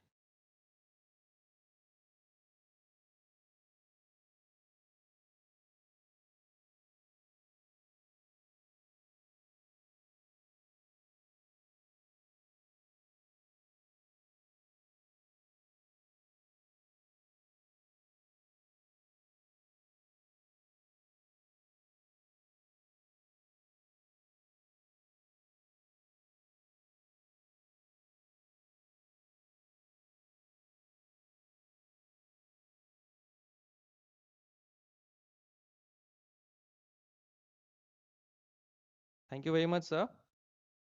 Next, we have Manager Assam Ayurvedic Products under ASIDC Limited, Government of India, Guwahati, Mr. Prasanta Bhaumik, sir. I request sir to please come up on the stage.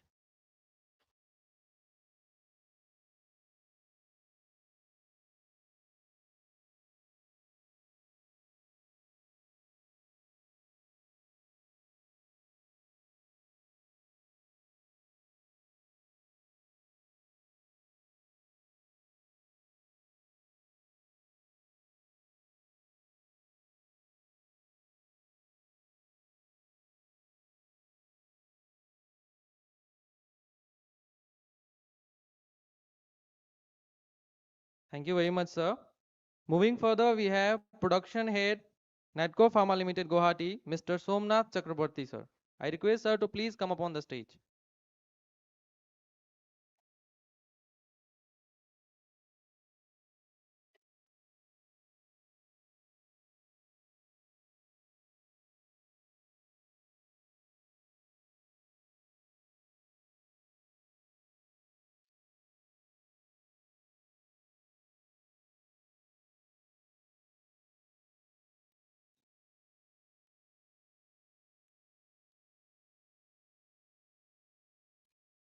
Thank you very much, sir. Thank you very much, Manas, sir. For the next felicitation, I would like to call Dr. Inchi Bora ma'am, Assam Downtown University. In guest, we have Product Specialist, Lupin Diagnostic Limited, Guwahati, Mr. Wasif Ahmed. I request sir to please come up on the stage.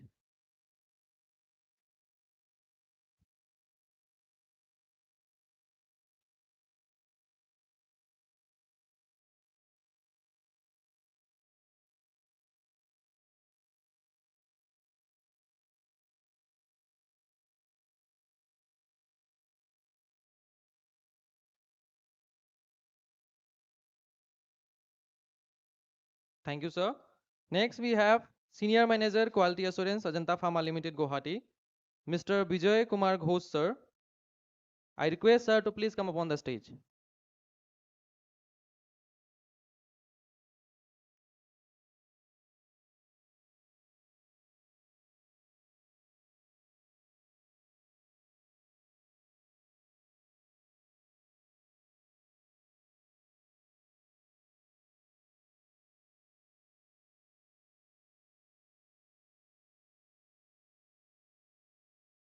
Thank you very much, sir. Next, we have Senior Executive, Natco Pharma Limited, Mr. Suraj Kumar Dev, sir. I request sir to please come up on the stage.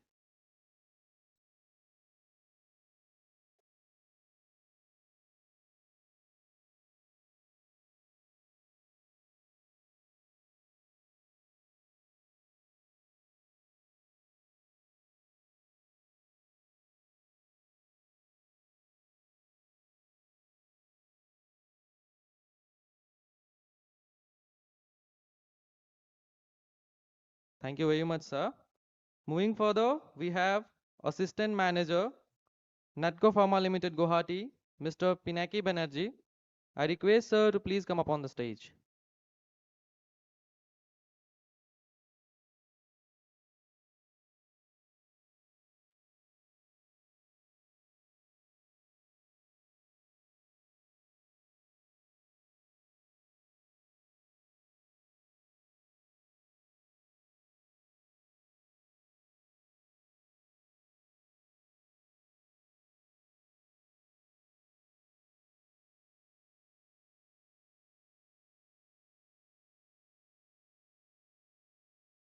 Thank you very much, sir. Next, I would like to call Mr. Rajdeep Mitra from Ajanta Pharma Limited. I request sir to please come up on the stage.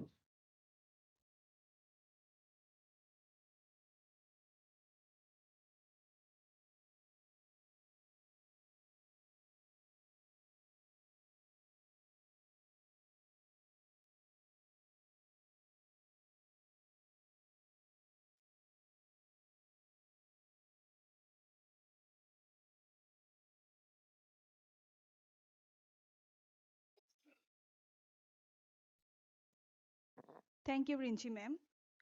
Now, we have our distinguished regulatory authorities with us. For the felicitation, I would like to call upon the stage Dr. Manish Kumar Gautam, sir, Associate Dean Academics, Faculty of Pharmaceutical Science. Sir, please come up on the stage. First, we have Vice President, Assam State Pharmacy Council, Mr. Bikas Saikia, sir.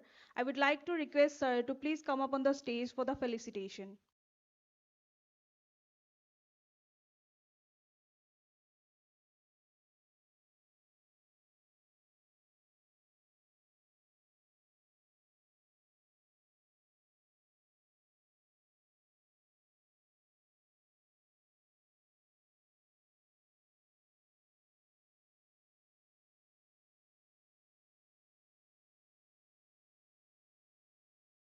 Thank you, sir. Next with us, we have Deputy Director Health Services Pharmacy, Directorate of Health Services Assam, Dr. Barnali Dutta ma'am. Ma'am, please kindly come up on the stage for the felicitation.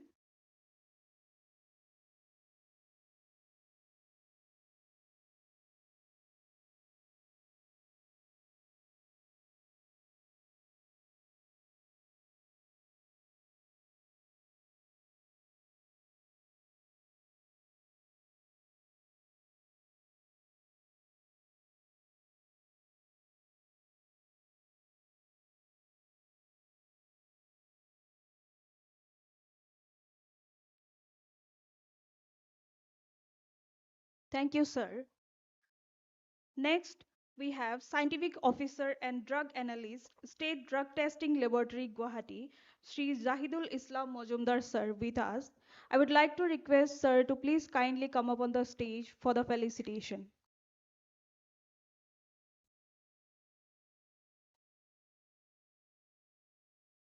Due to some inconvenience, we don't have sir with us. Thank you, Manish, sir.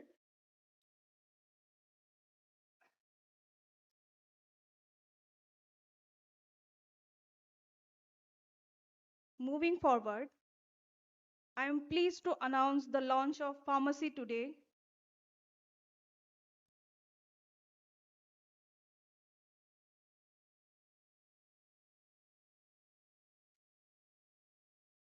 As we draw this enriching program to a close, let us applaud the research and partnership sprouted here. And I would like to call upon the stage the co-coordinator of Pharma Anveshan 2026, Sri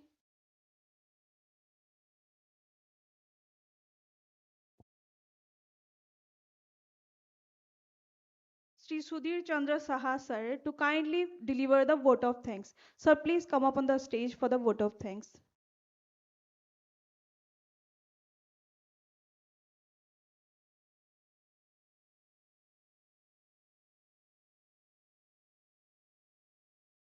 Hello.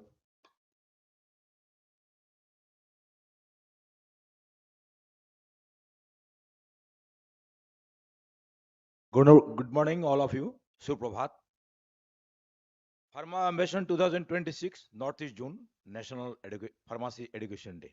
Respected uh, Chief Guest Dr. Mandu Patel ji, Honorable President, Pharmacy Council of India, Honorable Guest of Honor, Dr. Prabhat Singh ji, and Honorable Guest of Honor, Dr.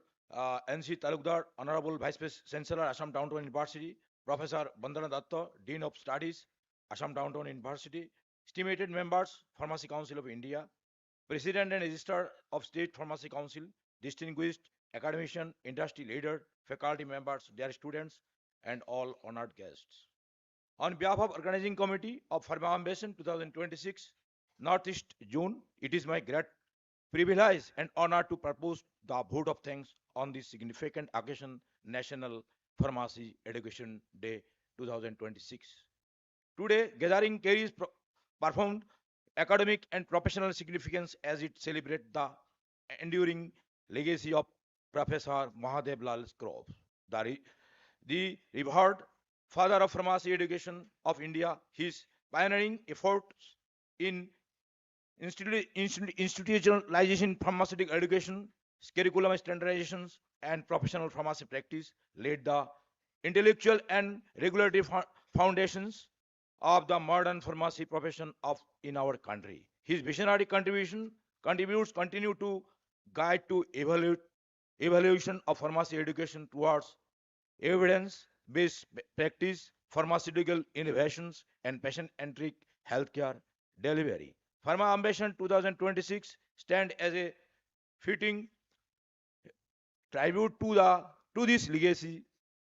The event served as a vibrant confluence of academia, regulatory authorities, pharmaceutical industry leaders, and emerging researchers, fostering meaningful dialogues on scientific innovations, translations, research, regulatory framework, and the expanding role of pharmacists in healthcare system. Such platforms, the crucial and strengthening the academic, industry, and regulatory interface, and for nurturing the next generation of pharmacy professionals. I would like to express our deepest gratitude to our chief guest, Dr. Mantu Patel Ji, Honorable President of Pharmacy Council of India, for the gracious inaugurating these events of the sharing the insightful vision of the future path of pharmacy education, professional competence, and regulatory excellence in India.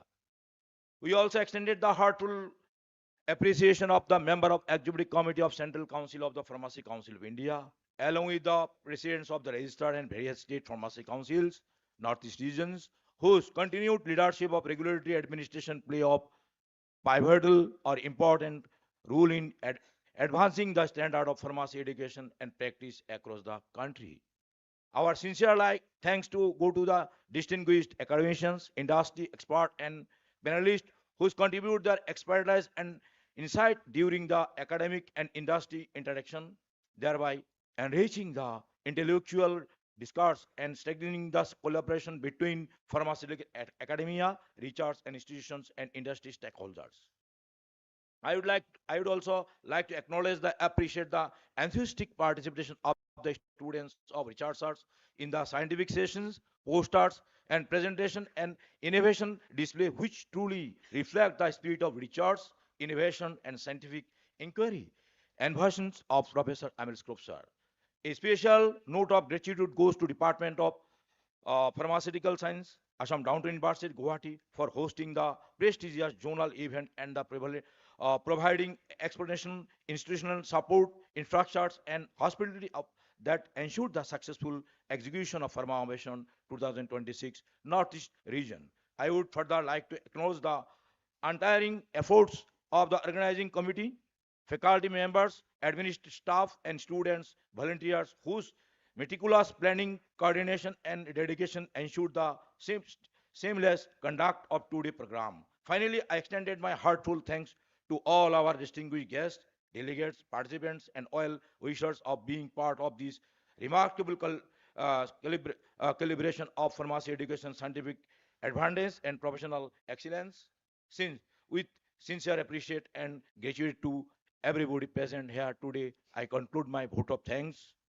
এই চেগতে মই পবিত্ৰ সভাস্থলীত মিলিত হোৱা সকলো শ্ৰদ্ধাৰ জ্যেষ্ঠ pharmacist বন্ধুসকল আৰু ছাত্ৰ ছাত্ৰী বন্ধু বান্ধৱীসকল, তেওঁলোকক মই জনাব বিচাৰিছোঁ যে সকলোৱে স্বাস্থ্য ভালে থাকক, কৃতজ্ঞতা জনাইছোঁ।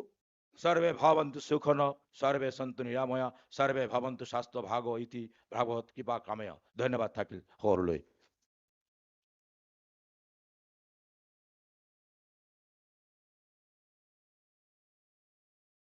Thank you, sir. Now I request all our esteemed dignitaries to take over their place in the front row, and I request volunteers to escort our dignitaries to their respective seats.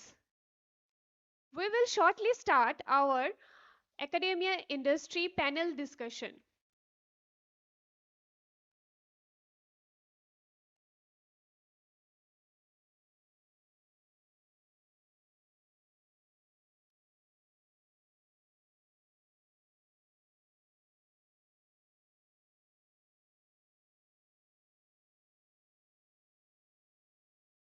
Pharmacy education in India, as we know it today, did not emerge overnight. It is the result of vision, dedication, and pioneering efforts of remarkable individuals. Among them, one name stands above all: Professor Mahadeva Lal Shroff, widely regarded as the father of pharmacy education in India. Born on 6th March 1902, Professor Shroff developed an early interest in science and medicine. At a time when pharmacy practice in India was largely based on apprenticeship and informal training, he envisioned a future where pharmacists would receive structured scientific education within universities. To pursue advanced knowledge, Professor Shroff traveled to the United States, where he studied pharmaceutical sciences at the University of Michigan, one of the leading pharmacy schools of the time. There, he gained exposure to modern laboratory practices, scientific curriculum design, and professional pharmacy education system.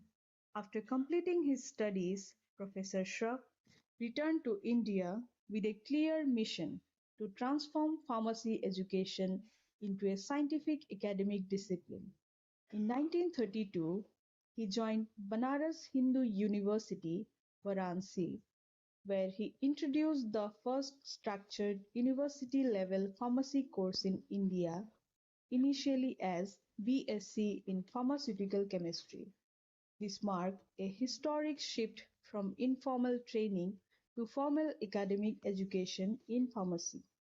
Just a few years later, in 1937, the program evolved into the first Bachelor of Pharmacy degree in India. This milestone established a model curriculum combining pharmaceutical chemistry, pharmacognosy, pharmaceutics, pharmacology, and laboratory training, a structure that would influence pharmacy education across the country. Professor Shroff's work did not stop with curriculum important intellectual role in advocating for professional regulation and standardization in pharmacy practice.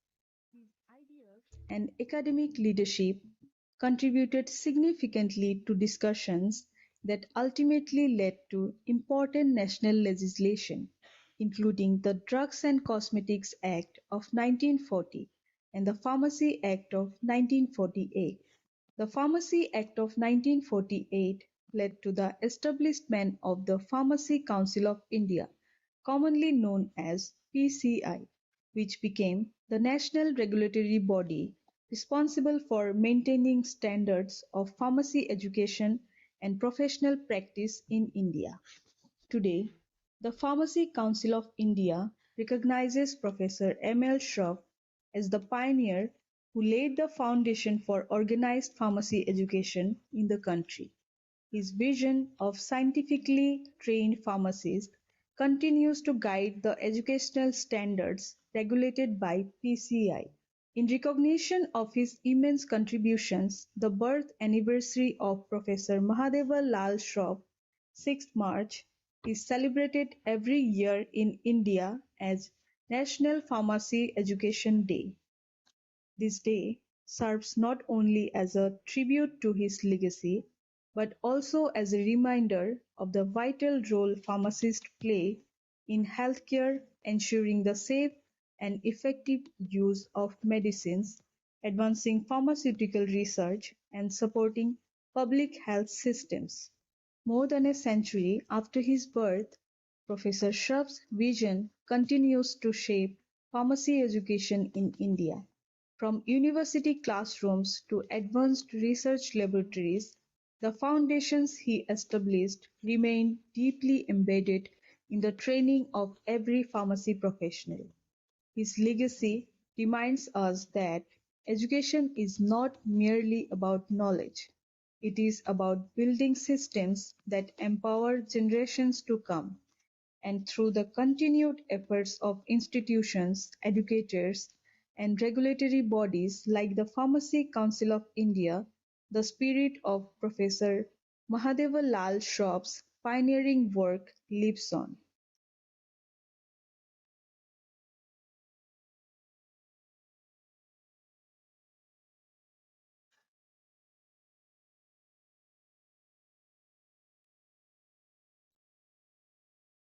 Now we are going to play the PCI achievement and the new PCI office video.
I would like to request, please pay attention everyone, since we are going to play a very important message which is given by our Honorable PCI President Dr. Montu M. Patel sir.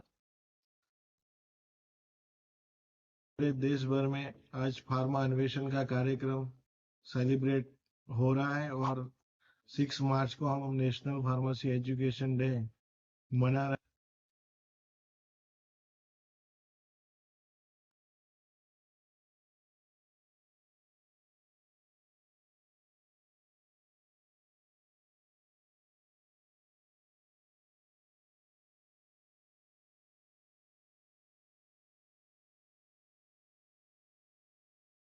Pharmacy education in India, as we know it today, did not emerge overnight. It is the result of vision, dedication, and pioneering efforts of remarkable individuals. Among them, one name stands above all: Professor Mahadeva Lal Shroff, widely regarded as the father of pharmacy education in India. Born on 6 March 1902, Professor Shroff developed an early interest in science and medicine. At a time when pharmacy practice in India was largely based on apprenticeship and informal training, he envisioned a future where pharmacists would receive structured scientific education within universities. To pursue advanced knowledge, Professor Shroff traveled to the United States, where he studied pharmaceutical sciences at the University of Michigan, one of the leading pharmacy schools of the time. There, he gained exposure to modern laboratory practices, scientific curriculum design, and professional pharmacy education system. After completing his studies, Professor Shroff returned to India with a clear mission to transform pharmacy education into a scientific academic discipline. In 1932, he joined Banaras Hindu University, Varanasi, where he introduced the first structured university-level pharmacy course in India, initially as BSc in Pharmaceutical Chemistry. This marked a historic shift from informal training to formal academic education in pharmacy. Just a few years later, in 1937, the program evolved into the first Bachelor of Pharmacy degree in India.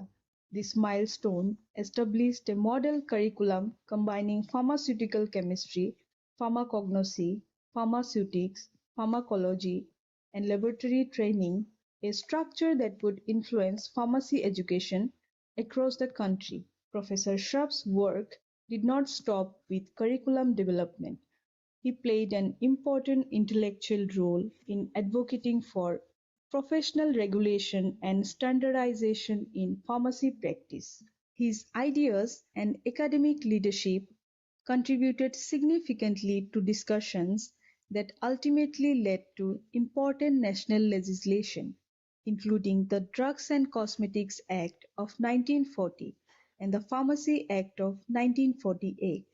The Pharmacy Act of 1948 led to the establishment of the Pharmacy Council of India, commonly known as PCI, which became the national regulatory body responsible for maintaining standards of pharmacy education and professional practice in India. Today, the Pharmacy Council of India recognizes Professor M.L. Shroff as the pioneer who laid the foundation for organized pharmacy education in the country. His vision of scientifically trained pharmacists continues to guide the educational standards regulated by PCI. In recognition of his immense contributions, the birth anniversary of Professor Mahadeva Lal Shroff, 6th March, is celebrated every year in India as National Pharmacy Education Day.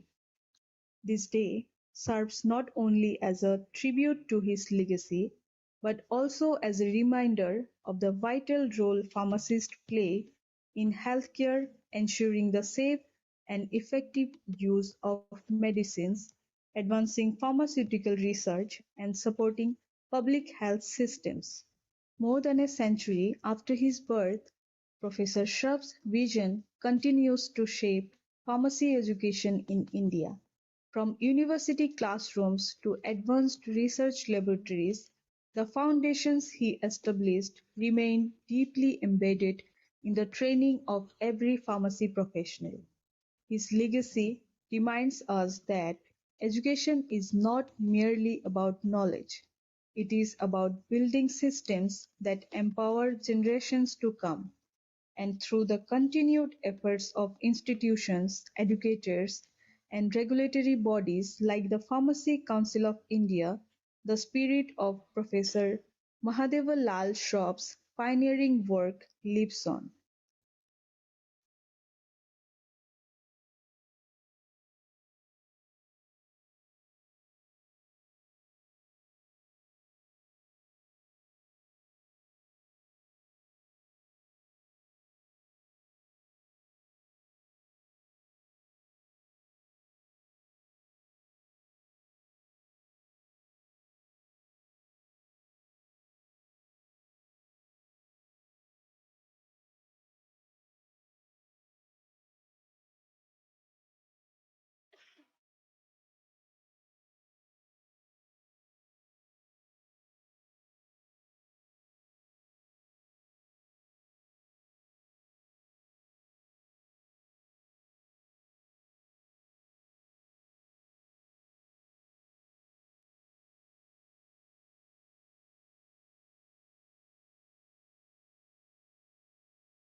So now, with great pleasure and enthusiasm, we begin the academia industry panel discussion on current trends and collaboration in pharmaceutical education, research, and industrial engagement. We are truly honored to have such distinguished panelists with us. Here we have the esteemed panelists today, and I request them to kindly join us on the stage.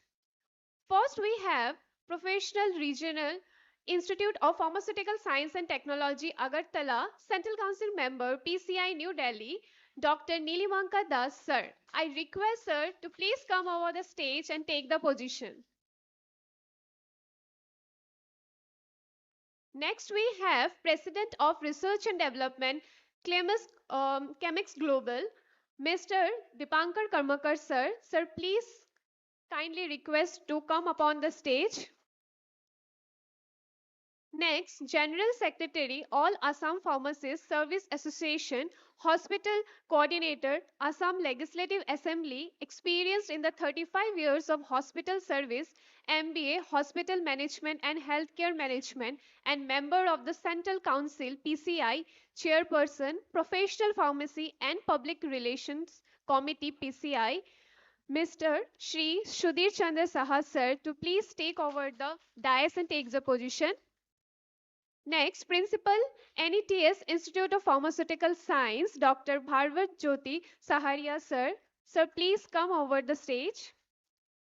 Professor and Director, IQAC, Faculty of Pharmaceutical Science and Assam Downtown University, Dr. Ananta Chaudhary, sir. Sir, I request you to come over the stage and to moderate the session.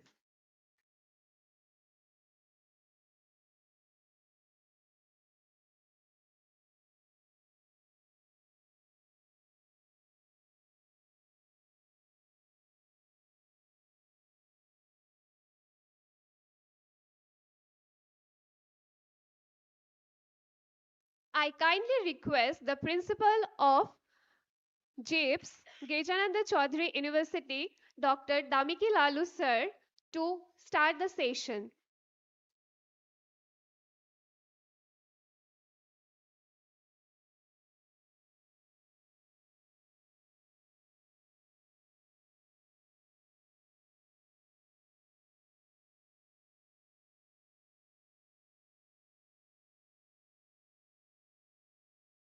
Yeah, sorry.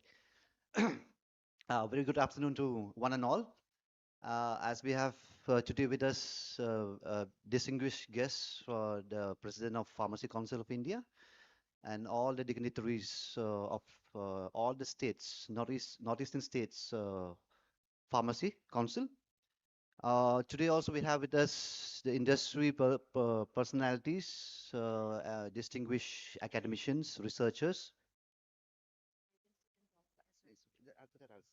Okay. Uh, and among all of us, the young students, young researchers from all over the northeastern states. So, as we know that a pharma innovation has been organized, has been instructed by the Pharmacy Council of India all over the country, that this kind of platform has to be established in order to bring up all the stakeholders, industrialists, academicians, researchers, and even young students, young minds, which are going to be the future generations of the pharma fraternity in terms of development and innovations. So I would like to thank the Assam Downtown University. It was all of a sudden that I have been invited to take care of this session as the moderator. So I welcome our panelists, the panelists from academia, the panelists from industrial industries, the panelists from as a researcher, and the regulatory bodies, and as well as the clinical pharmacists.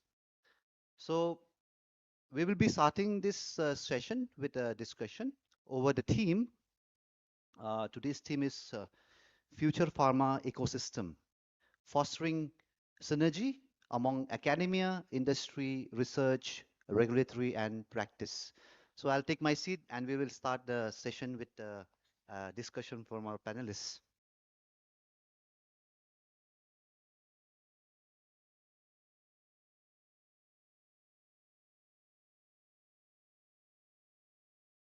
Yeah. So as we know that uh, pharma, like what has been told earlier, that very few people has recognized us these days in the society, unlike other professions uh, which has been well recognized. So I think that this kind of gathering is very important to highlight the ecosystem of how pharma people are doing in the globe. It is obvious that the pharmaceutical, right from the benchwork. The benchwork, when I say benchwork, it starts from academia, right from the time that the students start learning how to do the testing, till the time that they have reached the level of doing research. Then from the research background, all the technology will be transferred to the industries as an industrial academia expansion. And after that, the product which goes to the market through clinical trials. And later on, the clinical pharmacist takes up their their duties to prescribe the medicines. So people should know that what are the root cause, that who we are as a pharmacist. So today, the discussion starts with all the professionals from right from academia. We have the researchers, we have industrialists today with us, and pharmacy council members, executive members. So there is a question I would like to ask is like, how can we align these diverse yet independent sectors to create a pharmaceutical ecosystem that is innovative, patient-oriented, accessible, and sustainability towards the system? So, sir, what is your view on this question? Thank you, Professor, that you have asked as genuine questions.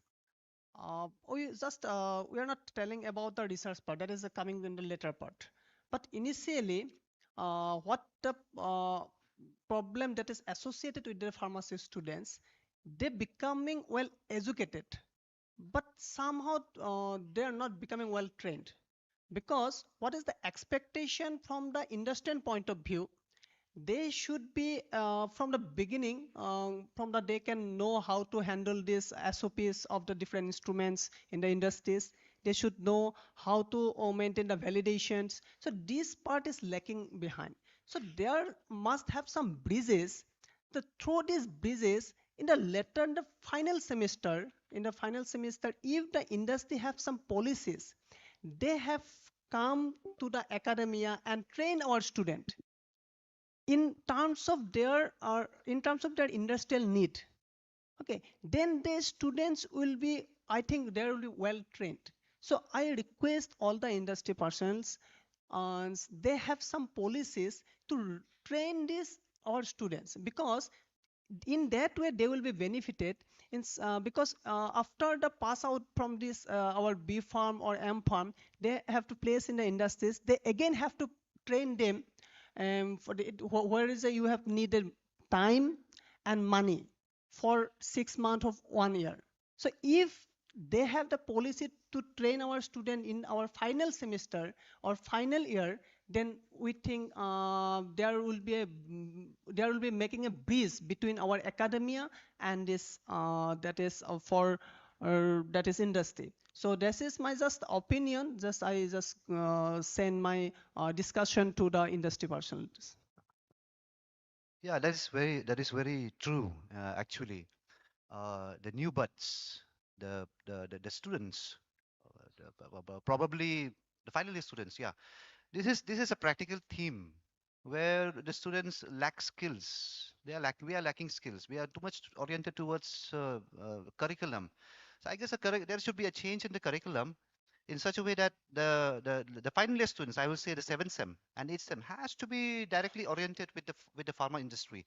You know what? Like if you see other countries, the students has the capability, has the flexibility to explore what are the things to be done. So if things are coming up in the pipeline, I guess I hope that the Pharmacy Council of India also will take care of this. The final year students has to be directly oriented with industries. For those who are interested to go for industrial point of view, for those who are interested to take care in research and development, they have to be oriented towards research and development. And for those who are interested to take marketing, so they have to be oriented.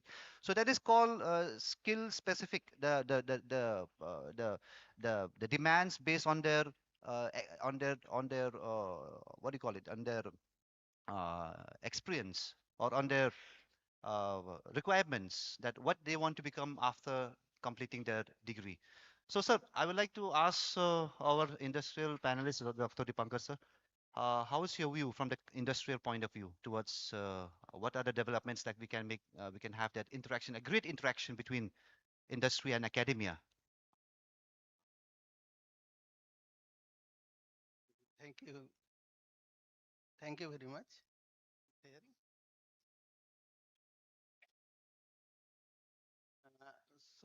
Uh, about training, what I was telling, for a MSc master degree student, MSc in chemistry. So nowadays there are actually I have seen from last year also some students from MSc final year. So they used to take some training for around 2 weeks training in even in our industry also they went. So they took around 2 weeks training there. So from pharmacy, I don't know. I don't have that idea whether they are having this in the academic curriculum or not. So in master's degree, masters of science now in chemistry generally, so they have a code. Actually, it is in the curriculum. So they have to take a training from industry for around 2 weeks. I don't have any idea about, because I am from chemistry actually, synthetic organic chemistry. My core expertise in research in drug development only. So I don't have any idea about this, whether it is there in their curriculum in pharmaceutical science, but in chemistry, pure science, I have seen. Then nowadays there is a compulsory. But when I studied in our my MSc, so we did not have such kind of training. So nowadays in masters chemistry, it is compulsory. So they need to take a training there. Otherwise, they won't get their degree. So that way, I think pharmacy also can introduce these as a compulsory thing, so that so they obviously they need to take the training, otherwise they won't get their degree. So it should be in masters, and even in nowadays for BSc also it is there. BSc also takes some training in industry to get their final degree. So this is there. So in our industry also students are visiting.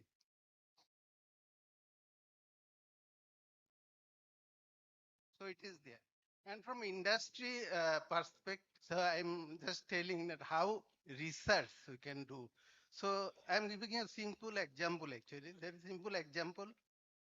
Maybe you can get some idea also for research. So sitagliptin phosphate monohydrate, this is an API. This is used for type 2 diabetes. So actually we are manufacturing this in our industry. So our expertise in mainly type 2 diabetes, anti-diabetic drugs. And another one is we used to work on some heart related diseases like hypertension and all. So these are the two areas we are working. So our first product is sitagliptin phosphate monohydrate we are manufacturing. And we are now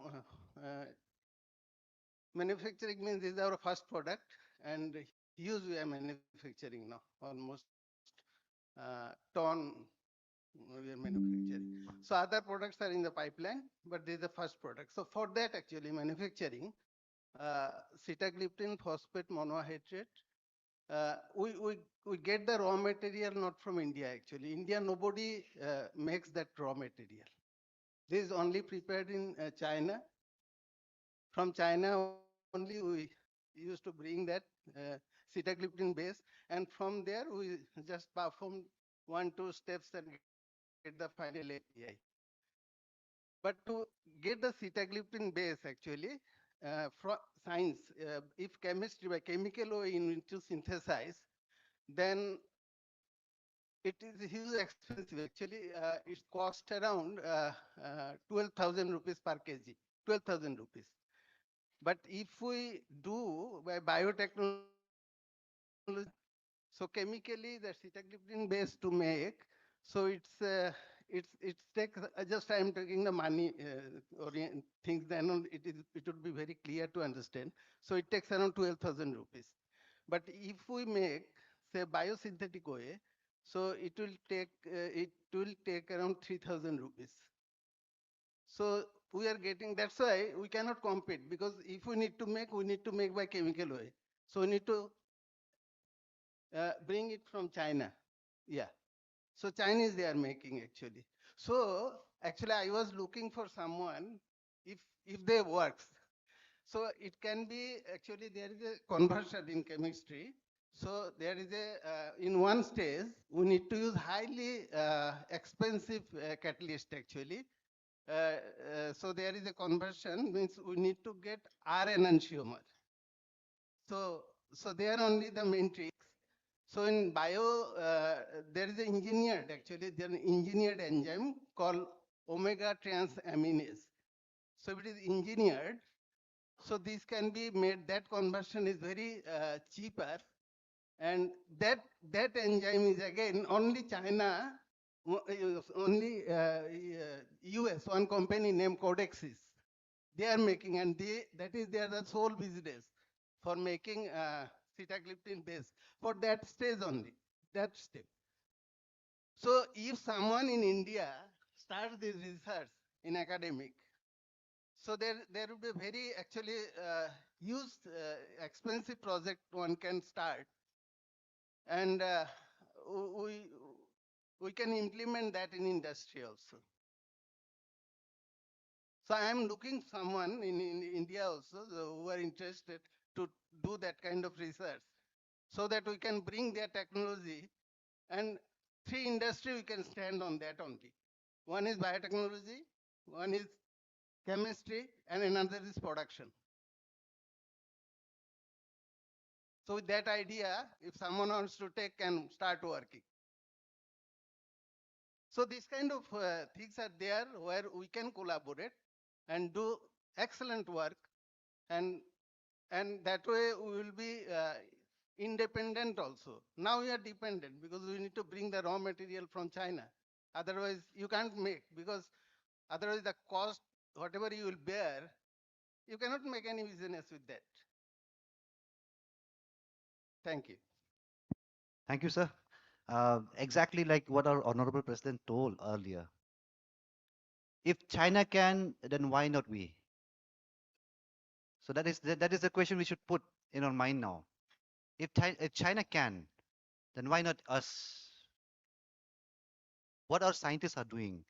So I even hope that there will be a policy that will be developed by the industry to fund the institutes in such a way that it should be oriented with what the industry wants. Interesting. So actually, after looking, I found someone. There is a professor from Guwahati IIT. So from biotechnology, actually, she did that kind of engineering. Bioengineer means enzyme. That enzyme is that need to be enzyme biotechnologically. So we need to get that enzyme so that the conversion, in that conversion we get R enantiomer only. There are companies, India, in actually Chennai, one company they are doing, we brought their sample, that enzyme we brought, but with that, no, this is not giving 100% conversion, giving 30% conversion only. So, and Codex is that enzyme, it is giving 100% conversion. So they are only the difference. So huge scope. So I was in touch with a professor from Guwahati IIT, but she got transferred to Chennai. Then I continued this discussion, but whatever budget she told, so it is quite impossible for an startup industry again. So she has given budget. I'm telling them some also around 75,000, 75 lakh. So 75 almost 1 crore for 1 year. So, and there is no guarantee also. So this way again it is not possible. That's what. If anybody is there, you can, yeah, we can.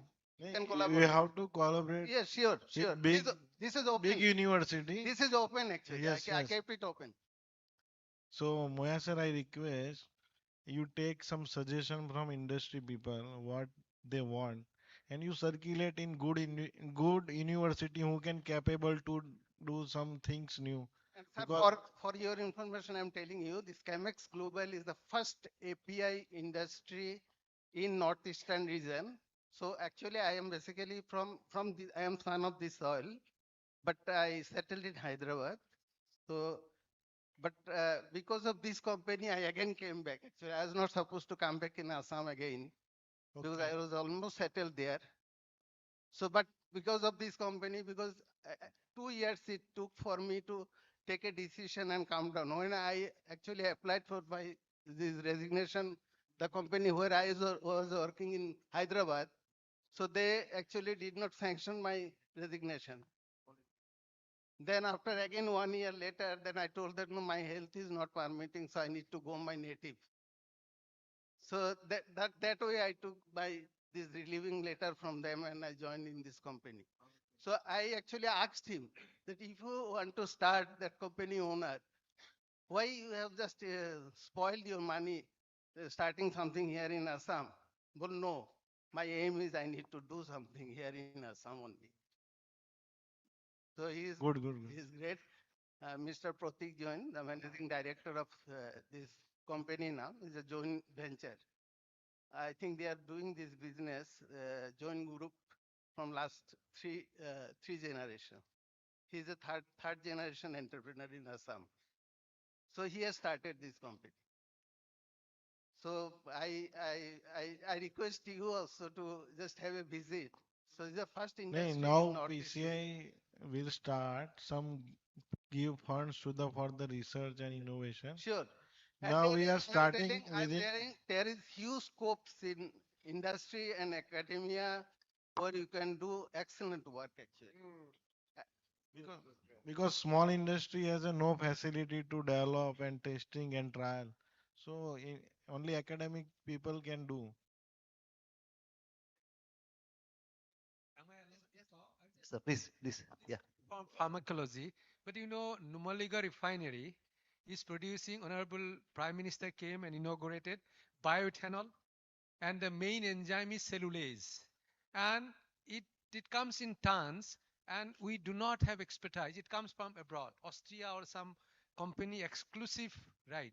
Now in Guwahati Biotech Park, that like you said, your enzyme is only 30% efficient.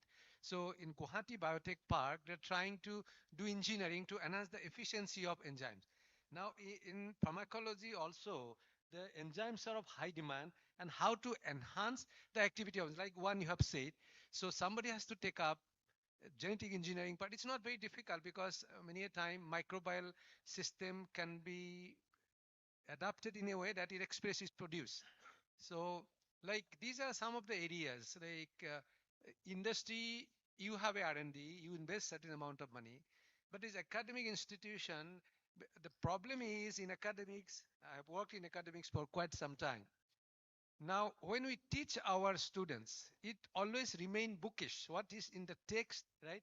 The real ground reality, the real problem, like you are facing the problem, you are getting raw material at hugely expensive thing, your drug become expensive. Now, this real situation, why China has become competitive, why they produce cheaper thing. So it's not that we cannot, but this academy from right from the day they start their academic journey, they have to be sensitized. They have to have industry visit, right?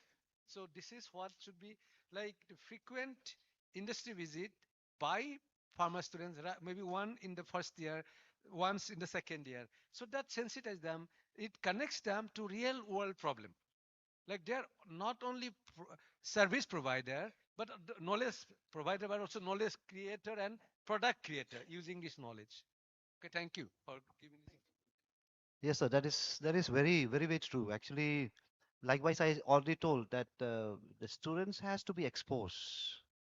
They have to they have to taste the real life, the real what is happening beyond academics after the studies, what is happening in the real world. So that is very important. So that is why exposure towards industry and as well as we know that Northeast is very rich very rich in flora and fauna. Uh, Despite pharmaceutical industries were there, to the best of my knowledge, I have seen very less nutraceutical companies established in this globe. Leaving those local produce, that is different thing. But as the nutraceutical companies, very few. So why not take this advantage of developing nutraceuticals apart from pharmaceuticals? Because nowadays nutraceuticals also is a booming. It's booming at a very high pace. There is a saying. There is a saying like prevention is better than cure. So no, who wants to take drugs if you have to prevent yourself? That is this is a very important things. We have so many things. We have so many GI tax medicine plans. We have Lakadam turmeric from Meghalaya. We have so many. There are so many plants which are available in Northeast. So apart from pharmaceuticals, in parallel, I guess nutraceutical companies also has to be there.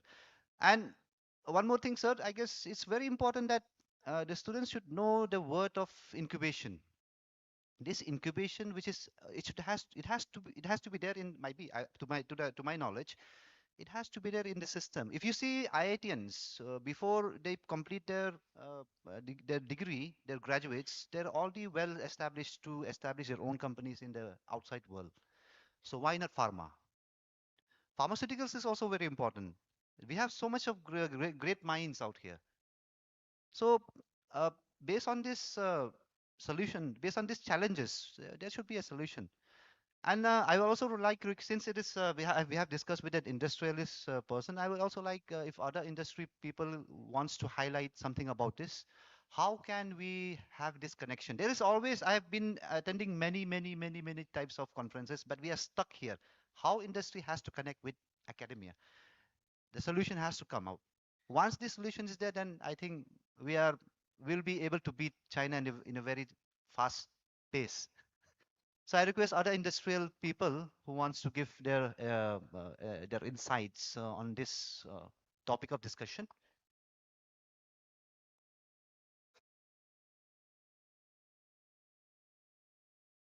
Good afternoon, jury. Good afternoon, sir. Actually, what Bhargav da pointed out, Bhargav sir actually, he is my senior from college. So what he pointed out, it is true and it is very right. Okay, costing wise or like production wise, we keep everything apart. Once we tell the students what is industry, they directly think of a karkhana. Understood, na? Karkhana. But believe us, pharma industry is a neat, well maintained, clean, and everything is regulated. Whatever we do, it is based on our SOP, that is standard operating procedure. Whatever we initiate, it is under GMP purview, good manufacturing practices, good laboratory practices.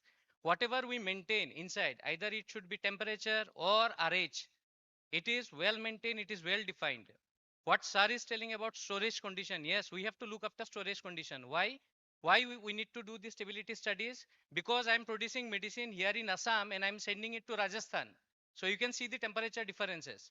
So everything comes out. So students think just we need to go to the company and just we how will be the work spare there. So the attrition rate is the main thing. They don't know anything about industry. Just they put on a mindset that yes, we will work in the industry. We don't have any kind of privilege. See, I'm a departmental head. I'm just giving you an example. I'm using this phone. I'm using this iPhone. Okay. You can see this is Nokia phone. I'm not using a smartphone inside our plant. Why? Because we are dealing with sensitive materials. It's not like that I'm preparing a batch, I'm clicking a photo, I'm making a reel that, hey, see, I'm making a batch. I cannot afford this. These are crore and crores of rupees. What sir told. The APIs, whatever it is coming from outside. So the Gen Z groups or the new groups of the students, what they feel, if they are detached from this mobile for 8 hours or 9 hours, who will do this job? Understood, na? So this is the main scenario, students. This is the main scenario. See, 8 hours, if you are leaving your mobile, after 8 hours, you can see. But you got a better future in pharmacy or pharmaceutical industry. Our industry is not like IT industries that it will boom or it will give you a good structure. We started our salaries with like 5,000 or 6,000 18 years back. But right now, the whatever the salary they are giving, the industries are giving, it is a very good salary. 20, 30,000 it is getting in hand. So being a fresher or being a like a new chemist to the pharmaceutical industry, that mindset you need to cope. Just for an example, 4 of the students, they are living in a hostel room. 2 of them are being selected in the pharma industry. And upon seeing them, these 2 also joins. But they don't know the exact scenario. After 6 months, like 2 of them have left out the industry. So it is a burden of the industry also. You please try to understand. We give one of our deputed like payroll employee to teach them, to make them learn what is going in the industry, what is there in the industry. And after 6 months, these people are leaving. What is the impact? We are losing our time, our manpower.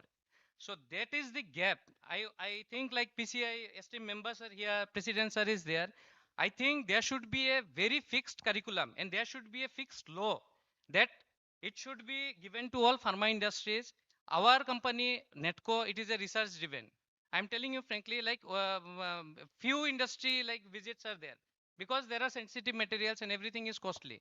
So there, if there is a fixed law that yes, all pharmacy or pharmaceutical institution, they have to give training to all those people. So that gap, if they come inside, they can see, they can feel. And once they feel like, I think that attrition rate will also get over and people can enhance their longevity. See, the day is not means so far that what made in India or made in India is there, it is very likely it is going to be developed and designed in India. It is going very soon. Thank you very much. Thank you very much. Thank you, sir. Thank you for your esteemed words. Yeah, that is very true. What we have already discussed about is the gap that has to be filled. This has to be filled very soon because now India is a growing economy, and if we have to compete in the nation in the international world, so that we have to develop that. Make in India has to happen. Let pharma industry, pharmaceutical institutions, the clinicians, let us join hands together so that we can make up a better world for the pharma fraternity. So we have also have. I would like to ask from our panelists also, Dr. Nilamanka sir, what is your view on this? Thank you so much for having me here. Uh, See, today's the topic of this panel discussions, that is the fostering the synergy among five different strong domains of pharmacy, and that is academia, regulatory, industry, that practice, and research, I think, right? So these are the five strong domains of pharmacy, and till today, these domains have been working in isolated conditions, in alone. These people are working alone, and today the world has shifted from its big ways, the change has been there, and the technology is being imbibed, and the artificial intelligence being imbibed, and a lot of things that is new to us. And that's why Pharmacy Council of India is thinking that now let's do it. I mean, how long we shall be talking? Let's do it. Let's have the start first. And that's why Pharmacy Council of India has come up with this particular topic of fostering synergy into these five very strong domains of pharmacy, because we understand now that without collaboration, strong collaborations, this is not going to happen, because the complexity of disease and the way the health needs are being growing in different corners of the world, and the how to reach out the patients in different corners, because ultimately our goal is to reach the patients, and the cost of the therapy is to be minimal.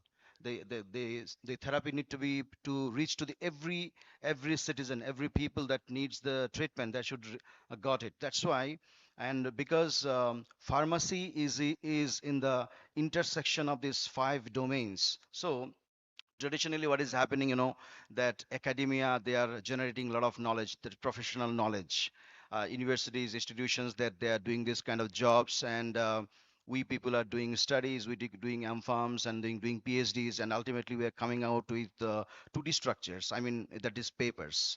And we are very much worried and very much thinking for doing papers and patents, and we very happy to if our papers being cited some many people. So that's the basic thing which is happening now. But there is a transitions now. Now we need to have from two-dimensional structures to 3D structures. That is, we need to develop the products. Our doctoral programs should be designed in such a way so that the people come up with the structures. We do not want papers. We don't want some object like 3D, so that's the thing that is going on. That's why we need very good collaboration into the academia, the industry people, and then you see the collaborations between the academia, and there is a gap between the academia and in the industry, and that's why there are many startups are there in India. Like many, I guess there are more than 100 numbers of unicorn establishments are there, and then the Department of PIIT, they are also having encouraging many of the entrepreneurs. These people can fill the gaps between the academia and the industry to do this job. And then one more important thing that we are missing actually, that is the regulations, because regulations are so much important. I mean, without these regulations, nothing is going to be in the market. So we need to have very good policies so that academia, industry, and regulations, they should be in very good pace, and it should be easy, because the students what they're doing in research, this research should be in the form of products. So what regulations are necessary to give you the quality, safety, and efficacy of the product? That should be in the early stages. Nowadays in industry, people, they're doing something like quality by design, that is QBD. Now this kind of things are concepts are there now. We have to really work on that, and I'm thankful that PCI and PCI is really thinking on the matter, and PCI is coming out with new syllabus, so that we can make the students industry ready, we can make the students practice ready, so that seamlessly they can transient into those domains without any difficulty. Nowadays we have a lot of knowledge, a lot of informations based, but we do not have practice. We do not have that professional practice that is needed. So we are trying to come up with those education regulation.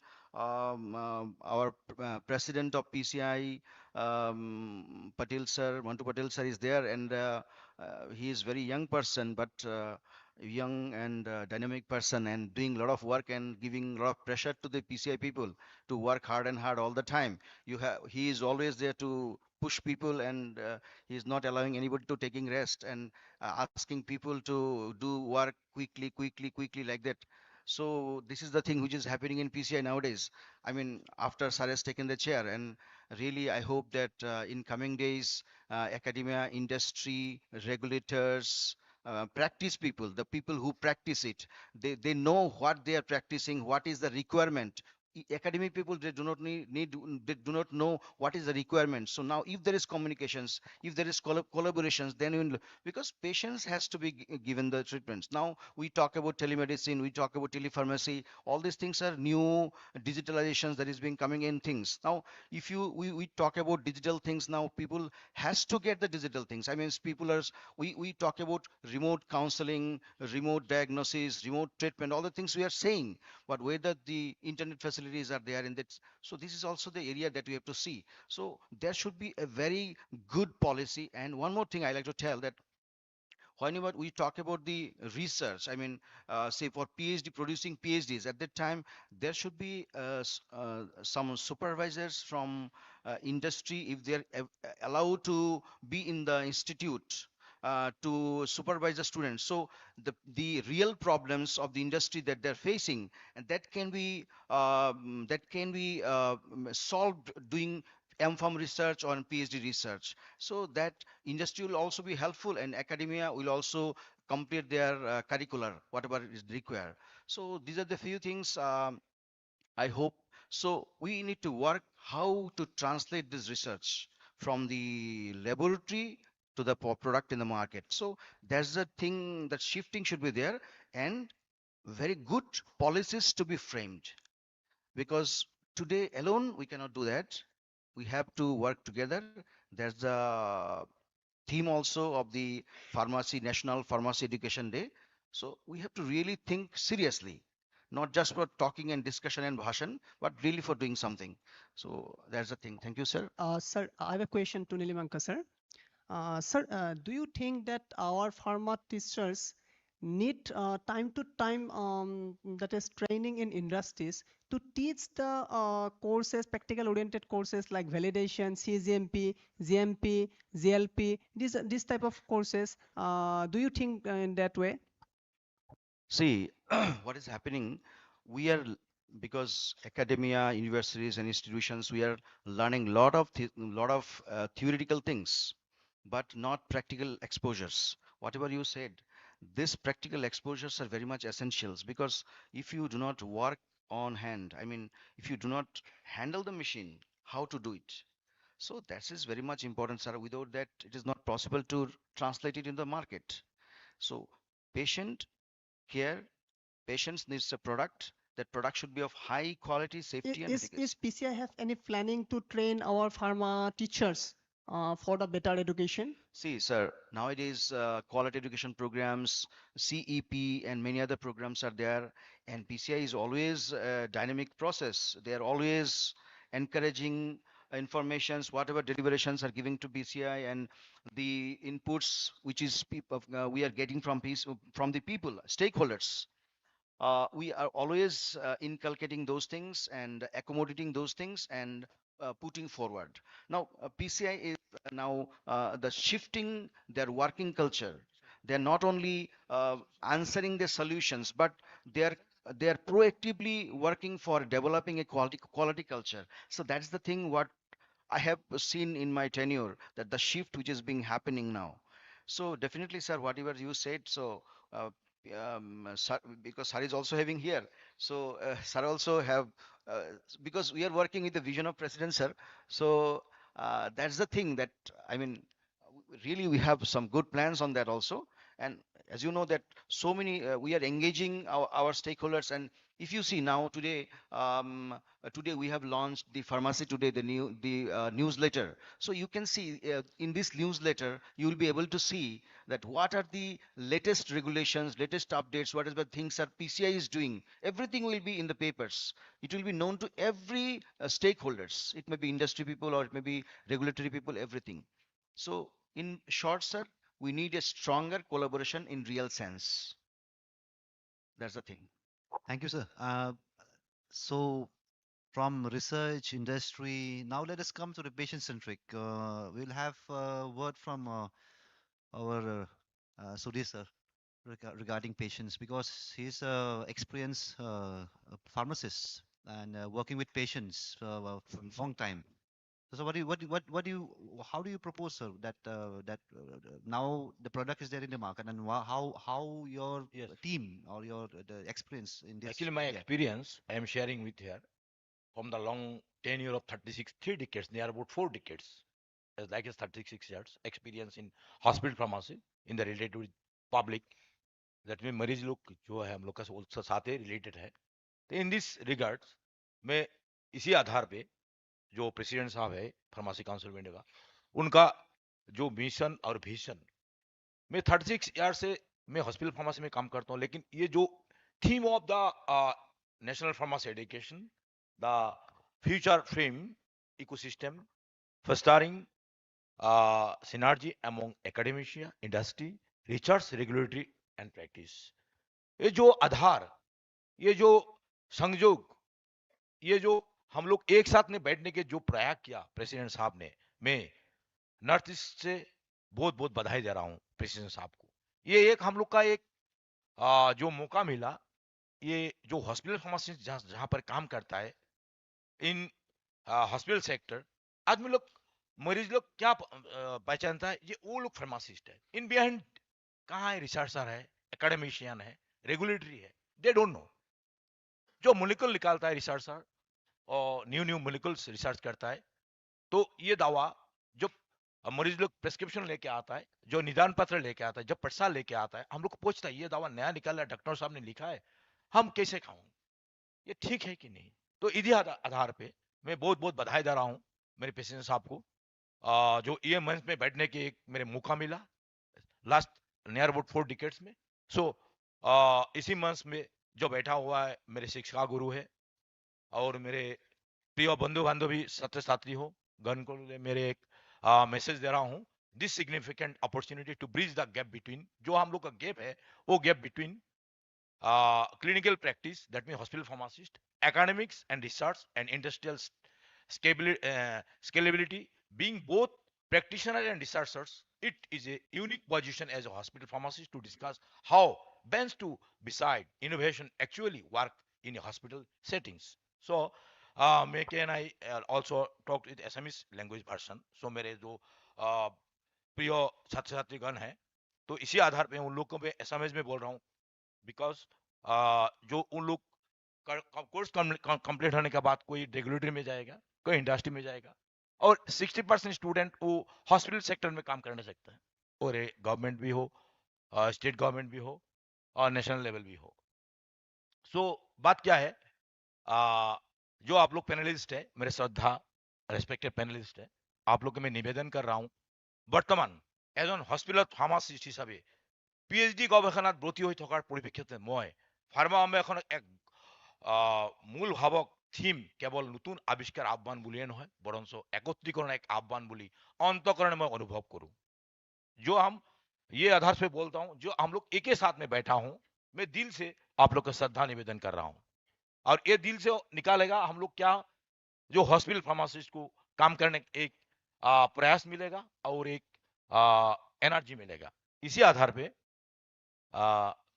শিক্ষানুষ্ঠান যদি আমাক কিয়ৰ উত্তৰ দিয়ে বা উদ্যোগ যদি কেনেবা পথ দেখুৱায় তেন্তে এজন হস্পিটেল ফাৰ্মাচিষ্ট হল সেইজন ব্যক্তি যিয়ে প্ৰকৃত ৰোগীৰ ওপৰত ইয়াৰ ফলাফল মূল্যায়ন কৰে বা মূল্যাঙ্कन करे जो हम लोग हॉस्पिटल में दवा देता है मरीज लोग को जो आप लोग बिहाइंड ऑफ द बैकग्राउंड है और एकेडमिशियन जो हम लोग शिक्षा देता है हम लोग क्या होता है आदमी लोग का बीच में जो मरीज लोग हॉस्पिटल में आता है उन लोग के साथ हम लोग एक बंधुत्वमूलक और एक इंटरेक्शन होता है दवा कैसे उन लोग लेता है कैसे खाना है कुछ एरर है कहाँ पे एरर नहीं है कहाँ पर डॉक्टर लोग इतना 200 और 250 पेशेंट देखता है दिन पर वो लोग क्या प्रॉब्लम होता है वो कभी कभी डोज एडमिनिस्ट्रेशन में क्या होता है बहुत एरर होता है सो आई हम इसी आधार पे वो चिकित्सक जो और मरीज और मैंने तीन को एक ब्रिज बना देता है उसी आधार पे इसी आधार पे हम लोग तीनों आदमी बैठ के डॉक्टर के साथ चिकित्सक के साथ प्रैक्टिशनर के साथ बात करके उसको एक बीमार बा इलाज करने के लिए एक तरीका बनता है उस तरीका में हम लोग ही घुस जाता है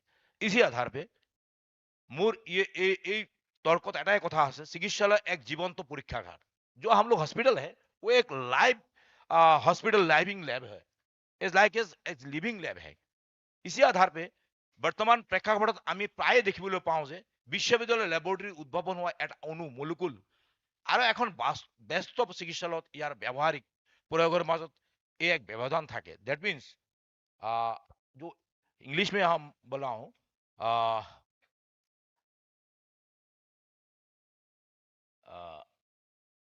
in our current landscape we often see discontinued between the innovation molecules developed in university lab and its practical application in a high volume hospital from the clinical side we deal with real world challenging the stability issues in topical clinic climates patient adherence factors and the need for smarter drug delivery system that reduce nursing errors कोई कोई ऐसे होता है कोई कोई hospital में हम लोग काम कर रहा हूं कोई कोई हॉस्पिटल फार्मासी एक फार्मासिस्ट रहता है जो असम में वो लोग भेषक संमिश्रक बोलता है भेषज संमिश्रक बोलता है असमीज लैंग्वेज में और इसी आधार पे कोई कोई सिस्टर लोग दवा डिस्पेंस करता है वितरण भी वो लोग समभाग लेता है कोई कोई प्रोग्राम में वो लोग समभागी होता है हेल्थ अवेयर्स प्रोग्राम में उसी में कोई कोई दवा का वो लोग इरोर हो जाता है इसी आधार पे वो इरोर में हम लोग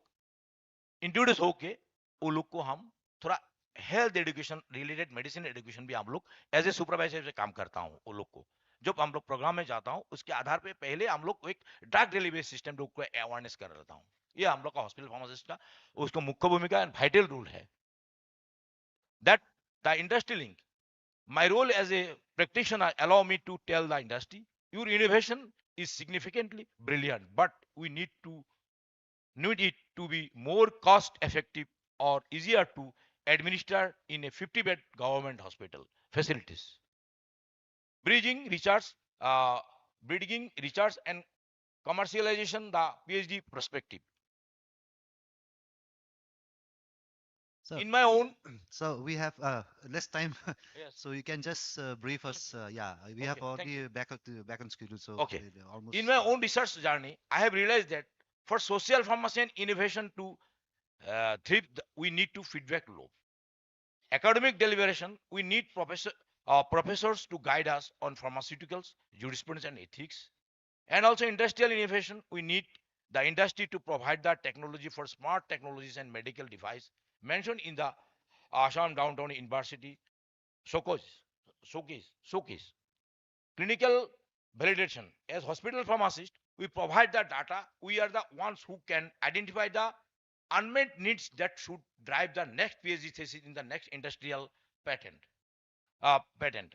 The call in action, I propose that we move towards practice-based research, let the industry utilize hospital as a center for the phase 4 trials and the observational studies. Let's academia look at our daily prescription hardless as the starting point of the next patients. We must ensure that the innovation discussed today and Assam Downtown University Department of Pharmaceutical Science does not just end in a journal, but find its way into the way onto the pharmacy shelves of every hospital in the country as well as Northeast region, as well as all the hospital and private sectors. In my views, that is my point of view. And question and answer in presence of question. I Thank you, mean sir. Thank you. question. Thank you so much for your Uh, insights on, yeah, giving the your highlights about the pharmacists along with interface with research and academia. Sir, if you allow me, I like Yeah, just sure, one sure. point Please, I please, yeah, add, yeah, sir. yeah. Last one question, sir. Please pardon me. Sir S bar sir ने president sir ने बोला था पहले आगे में open session में जो hospital pharmacist जहाँ पे काम कर रहा है वो लोग एक दिक्कत में था कैसे है कोई कोई हॉस्पिटल में in absence of medical officer कभी कभी छुट्टी में जाता है उन छोटा हॉस्पिटल पीएचसी सीएचई इस हॉस्पिटल में they are leave on hospital district level meeting and state level program like as tuberculosis program, leprosy program, and other elimination programs. At that time, in absence of medical research, pharmacists can run the hospital. How can it possible? Near about 200, 300 patients per day, OPD. That is one issue, major issue. So, from the desk of all some pharmacy subdivision and your mission and visions, I am so sorry in these pardons. Assam government has already one published the one order ordered by the government of Assam. In absence of medical officer, pharmacists can advise the prescription in hospital, in government sector. Already one order issued by the government of Assam, by the governor of Assam, Health and Family Welfare Department, 2021 November 17th. It is great achievement in our state as well as the our honorable chief minister at the time of health minister Assam. He is the he specially care and enthusiasm and encourage us in hospital pharmacist. And for the student of my fellow students, I am especially all to talk to you.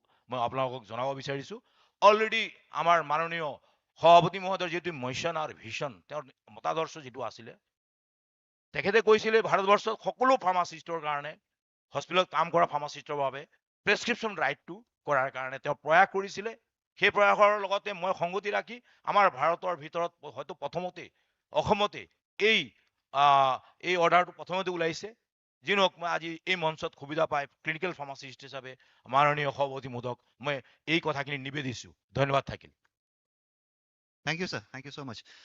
We have one question from the industrial people. They were requesting, yeah. Yeah. Okay, from the academic commissions. It is a problem from our side actually. Our side means I am our institutions belongs from the Meghalaya state. So main problem is, sir, in Meghalaya state the number of civil hospital as well as hospital is very less. So when the students have completed their diploma courses, then we are facing lots of problems for sending there to the hospital training. When we are sending to the Assam government, then the Assam government said no, it is not comes under our jurisdiction. Sir, can you say something? Our DHS madam is also here, Bernali madam, as well as Sudhir sir is here, as well as President sir is here. So our students facing lots of problem. Not actually not our students, our other northeastern students, because as compared to the Assam, the number of hospital is very less in the, if you see in the Meghalaya as well as other northeastern states. So how can we solve this problem, sir? This is the problem of the hospital training. And if I come to the industrial training, the number of students are more as compared to the industries. When they have passed the fifth semesters as well as sixth semesters, at that time, many organizations, means the industrial, I think Somnath has already said these things. They have also some limitation. So how can we solve this problem, sir? The number of students are more as compared to the industries. Sir, can we get the solutions? Thank you, sir. Kalita sir আপনি যেটো কথা কৈছিলে বা up जो बात किया और that is issued by the notification MARD department actually 2021 approximate that notification issued by the health department medical and charge education department and also present in charge deputy director health services and myself also deputy director health services later on like 6 months before in my tenure that order issued by the MARD department that those who are college under the Assam Shankardev Health Science University Affiliation College, they are also entitled for the practical training, internship, 3 months or BPharm or diploma. That's order we should follow because you are the government employee. We follow the government notification. That matter actually resolve the matters. Our president, sir, he may be resolved. Otherwise, it's can't possible because that order issued by the department, Honorable Minister Health, as well as the MAD department. Actually, that matter not resolved by the our in the desk of the Deputy Director Pharmacy, Bernali ma'am here also. She also in presence in the of the dice. He can also elaborately everything. Okay. Now the diploma student can take practical training from pharmacy store also. So it is open for all. Okay. So if the limited hospitals, so if hospital is limited, then you can practice from the good hospital, private hospital, otherwise standalone pharmacy store also. Already it is in our regulation 2020 new regulation of the diploma year 2020. Already these things are addressed, but many state pharmacy council are not considering while registration. So I request to all state pharmacy council, we have to consider for the registration if they get a training from the private medical store or any private hospital. So and for the industry who are BPharm student because they have to take practical training from the industry. So in new syllabus we are already addressing this issue. Now we can also make some institution as a skill center or matlab, a skill center for the training of the teacher or students also. So if the teacher or student get a training certificate from the institution, then they are eligible for the registration also. So we are same addressing issue for the BPharm students also. So and now new syllabus you have to minimum 10 industry you have to MOU with the industry, otherwise you cannot run B Pharma course. This made a compulsory for the all the pharmacy institution. So because on the paper they do the MOU, but we will verify from the drug department whether this MOU is valid or not. So all the in future we are take care of the regulation part as well as implement part. So no only two-page MOU they have document are submitted to the PCI and get a permission. So in future there is a no possibility without industry collaboration you cannot run B Pharma course for the students. Okay. Thank you, sir. So we'll have before yeah we conclude this session. We'll have a last question from the audience Hello, panel. I'm Dr. Shailendra Kumar Mahanta, Dean School of Pharmacy, the Assam Kaziranga University. Being an audience, I heard the deliberations, whatever you have made, particularly from Dr. Bhargav. He raised a very pertinent question with respect to the knowledge gap between industry and the academia, and what Dr. Somnath has also highlighted about the training constraints with the industry. So what I feel as a solution is, since I had a significant amount of experience in biological research from industry, what I feel is industry should offer short-term training programs. Let it be paid programs. Need not be free. Let it be paid programs. Whatever is the cost of the training, let it be borne by the student. But that training program has to be offered by the industry so that all the students can opt for it. Thank you. I give the answer. Industry are not giving the education because they are the manufacturing the medicines and marketing of the because their focus is different, not a education. So industry never give the education to the academic people. So but PCI in future we are making some software or online part. So teacher or student can enroll in the as like you can perform a practical training in the industry laboratory pilot project are doing in the computer system. So we are developing the software. So every institution get every student get a training from the online portal also. So we make a new short term course for the teacher or students also.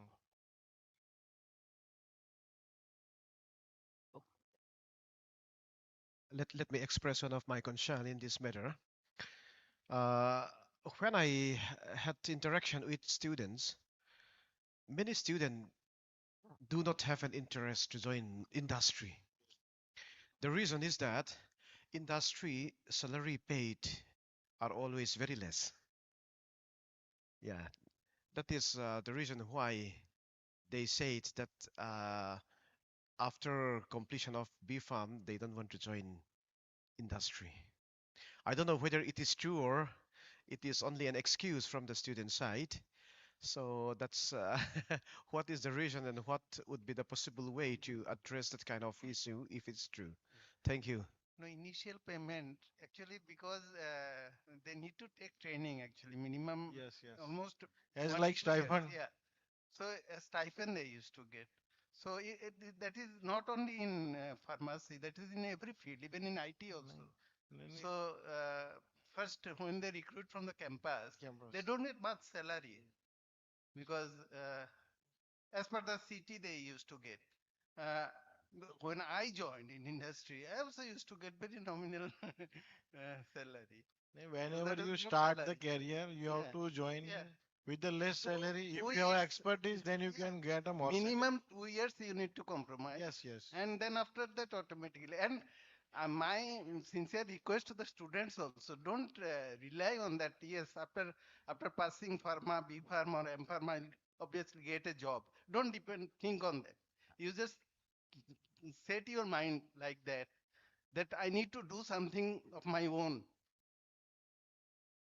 Because if you are always think that yes, if you ask, think of me, I passed 30 years before MSc from Goa University, being a first class, I did not get a job automatically. So I need to struggle a lot in those 30 years ago also. So now things got changed. So from student also, that's what I'm telling. So first, develop skill, make yourself competent. That's it. Thank you. That is very true, sir. Actually, motivation, streamlining, and awareness. Not it should be from the teachers. While teaching, the students should get this information that going anywhere might be industries. They have to know what is the reasons of going there. So once if these things are solved, obviously there will be awareness. Awareness is very important. So I hope that this is very important for as a teachers, as a person from the academicians should do this. We'll have one last question from Sukriti ma'am. Ma'am, if you can No, complete within 1 minute. actually, I'm not going to ask any question. Just a clarification from President Sir regarding the practical training of diploma in pharmacy students. Sir, just now you said that the pharmacy students can do the practical training in private hospitals also. But there should be some regulatory control, I think, on the hospitals. So, is it that the PCI will inspect the hospital and give permission to them for training of the pharmacist, or there will be a general circular that the students of diploma can do the practical training in all the private colleges in the states? Okay, madam, we will do, but in हम कर सकते हैं, कोई दिक्कत नहीं है, पर एक नया टास्क हो जाएगा पीसीआई के लिए हॉस्पिटल ढूंढना। पर मैं अभी हम रेगुलेशन बना रहे हैं। मोया सर ने लास्ट इसी में इश्यू लिया था कि जितने भी एनएबीएच हॉस्पिटल्स अप्रूव्ड है उनको हम करवाएंगे, पर एनएबीएच हॉस्पिटल्स भी तो बहुत कम है। तो मैंने उनको बोला कि ये भी पॉसिबल थोड़ा मुझे कम लग रहा है, तो अब कैसे उसको जनरलाइज ही कर दे, या हम भी चाहे प्रैक्टिकल ट्रेनिंग हॉस्पिटल से लें चाहे फार्मेसी स्टोर से लें, वो वैलिड ही है मैडम। पर स्टेट गवर्नमेंट और स्टेट काउंसिल कहीं कहीं कंस्ट्रक्ट कर रहा है, तो वो हम सब अथॉरिटी है, चाहे स्टेट काउंसिल हो, पीसीआई हो, चाहे हॉस्पिटल फार्मासिस्ट हो, तो हमको थोड़ा ब्रॉड माइंड रख के इसको आगे बढ़ना चाहिए। ये छोटे इश्यू में हम उलझेंगे तो नेशनल इंटरेस्ट में फिर काम ही नहीं कर पाएंगे। तो मुझे लगता है कि ये इश्यू बहुत छोटा है। मुझे लगता है ईगो प्रॉब्लम्स है एक दूसरे का, उसको सॉर्ट आउट करके आप आगे बढ़िए। हर एक पूरा इंडिया चल रहा है तो आपका असम क्यों नहीं चलेगा? ठीक है। Yes, sir. Thank you, sir. Thank you, Sir, sir. I want to extend this question from my side. Sir, this community, as you told, this pharmacy store से भी हम training करा सकते हैं। तो क्या हमारी community pharmacy is the that extent to do the practical training for the pharmacist? I don't think so much. नहीं तो So फार्मेसी स्टोर चला रहे हैं, हाँ, बिजनेस भी कर रहे हैं, तो प्रैक्टिकल मुझे लगता है कि ज्यादा जो नॉलेज है ना आज के दिन में, जो रोड साइड जो फार्मेसी स्टोर है उनके पास ज्यादा एक्सपोजर है पेशेंट का, तो मुझे लगता है कि वहां से वो ज्यादा ट्रेनिंग अच्छी तरह ले सकता है। क्योंकि वहाँ डॉक्टर की भी प्रैक्टिस कर सकते हैं, उतना पेशेंट सीधा ही उनको कंसल्ट करने आते हैं। तो मुझे लगता है कि pharmacist is more capable person, and if they graduate from D Farm, B Farm, and after, we have not to question mark on our pharmacy profession also.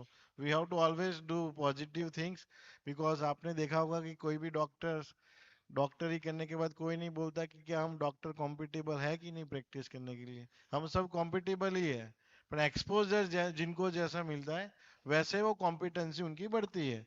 तो हमको जितना बड़ा एक्सपोजर मिलेगा उतना हम कॉम्पिटेंसी बढ़ेंगे। Sir one more request to you, ये student के जो अटेंडेंस सर जरा फास्ट कर दीजिएगा, क्योंकि कॉलेज में हमें दिक्कत होता है। और हम लास्ट एज ए छोटा मोटा कॉलेज का प्रिंसिपल हूँ मैं, तो उसमें लास्ट टाइम एक रिक्रूटमेंट था, around 10 to 20 candidates face the interview. Out of that I have seen 15 candidates, they have claimed we are pursuing M-Form, sir, and they were trying to join as a lecturer in my college. Out of 20, 15 students, they are doing somewhere in South India. So please, if you are fasting this process to attend this one, and moreover, this management, they are trying to do like that way. No need to come to college. No need to come to college. Just precise the principles and all. This is frank, true, bitter true, sir. It is a bitter true. So if you do the fasting, this attendance process are other based, so we can be safe. The principal will be safe. All the principles I'm saying. Please. Thank Sir, you.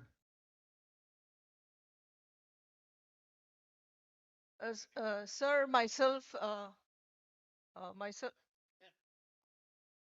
Yes, sir, madam. myself, academician also and deputy director of health service. I have one question. That is, sir, you have said government hospitals plus private hospitals and again pharmacy stores also. Sir, government hospital, private hospital, it's fine. Again, pharmacy store, which is in a small outlet. So, is it equivalent? Is the training will be equivalent? So there will be a vast difference between the hospital who got training in the hospitals, government hospitals, and who got training in the pharmacy. So, and getting training in a pharmacy store, that also may lead to mushrooming of many institutions, which is possibility. So many pharmacy institutions are coming up here in Assam itself. I'm talking about Assam, so it has become difficult. The quality to assess the quality, and moreover, this is one problem. And other problem is, so when they come out from outside the state also and inside state also, there is the assessment, the quality assessment is very difficult. And I want to say DFARM people are the pharmacists are the link with the patient. They directly deal with the patient, sir. Their hands in pharmacy should be very safe. So this is the true identity. Or either DFARM qualification should be increased further to BFARM in hospitals, or sir, here I'm finding it difficult. From my opinion, I'm telling, because they directly deal with the patient. Yes, So a madam. Yes. single mistake can uh, lead to loss of life. So Thank you. quality Madam, in I education. understand your question. Okay.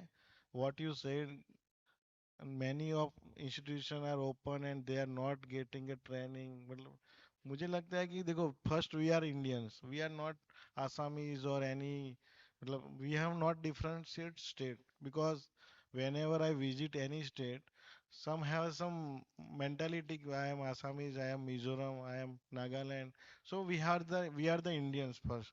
So, and the Pharmacy Council India give the education regulation uniform across the country, not differentiate for the northeast, not for north or south, or so we are studying same syllabus, same course, same practical. same degree. So we are not differentiate of anywhere, any by state. And another things, the education is right, fundamental right of every students. Okay, so due to the some small glitches, we cannot hold any degree of any students because diploma course is only started for whose family is poor or middle class who want to earn money and want to support family because earning source is very limited, has some poor or middle class family. So diploma course is only for designing for the support the poor and middle class family students who can early join the duty or early practice as a pharmacist and support his family financially. This is the vision behind of the diploma course. But as you like the B Pharma course, because students is studying 4 years course, then there is no question of the quality because he's studying all the drugs, passed all the examination. But what is the difference? Today's discussion is the practical approach is very less in our syllabus. So that's why we already reform our new syllabus for the B Pharma course. More practical approach, more practicing, and less theory part. So student can expose more practical part and more competent to the profession as well industry as well as in the community pharmacy.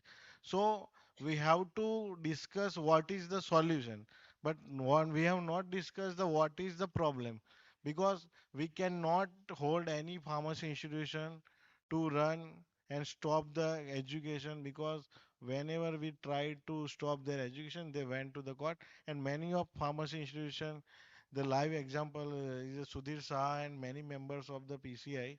From last 2 years, I shut down Sikkim, Meghalaya, Arunachal, many university I shut down by me only, okay, who are giving the non-attending degrees. And also I given clear-cut instruction to all PCI members, whatever irregularity by the university or institution who are giving fake degree or non-attending degree, kindly update me the data so we can take action against him.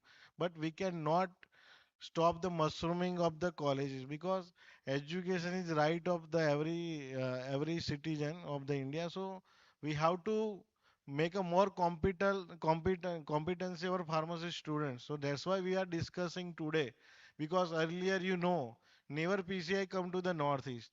This is the first time we are discussing. And madam, your whatever your opinion, at least you can reach to the PCI president, and we are discussing and resolving the issue. So whatever your good suggestion for resolving the issue, you can always welcome to the PCI and always give to the members so we can come out of this. But matlab, what I feel, we are not differentiated by the state, because we are the Indians. First, we are the Indians, what we have to keep in the mind. Now we are thinking other country student come to here and get an education and take a degree from Indian and practice their country. So we are beyond thinking, now we are only thinking from state to state. So I think we have to broad our mind for the betterment of the India and the more competency of the pharmacy of the India. And because African country are relying our pharmacy education of the India, they are getting studying from the India and practice from there. How can we tell our pharmacy is not competent? How can we not? But every every profession has a two part, one good part and one bad part. We are always highlighting the bad part, because we cannot go to the students home and we cannot do the spoon feeding, how to you practice, how to grow your career, because it is up to his parents and students only. We cannot discuss general things who are not reaching up by you and our stakeholder also. So thank you, madam. Thank you. Thank you. Thank you, sir. So, Ma'am, excuse me. I have a not question, but regarding the concerns for getting the practice in pharmacy, like private pharmacy, retail shops. It's a very welcoming step that President Sir is allowing that to be, one of the training provider. But sir, in this case, I would like to say that having come from regulatory, we often observe that in pharmacy stores, the actual pharmacists are not sitting. So if you allow this to, allow students to get training from those retail pharmacy, my suggestion is we should make it mandatory that the trainer is pharmacist himself, registered pharmacist of that retailer.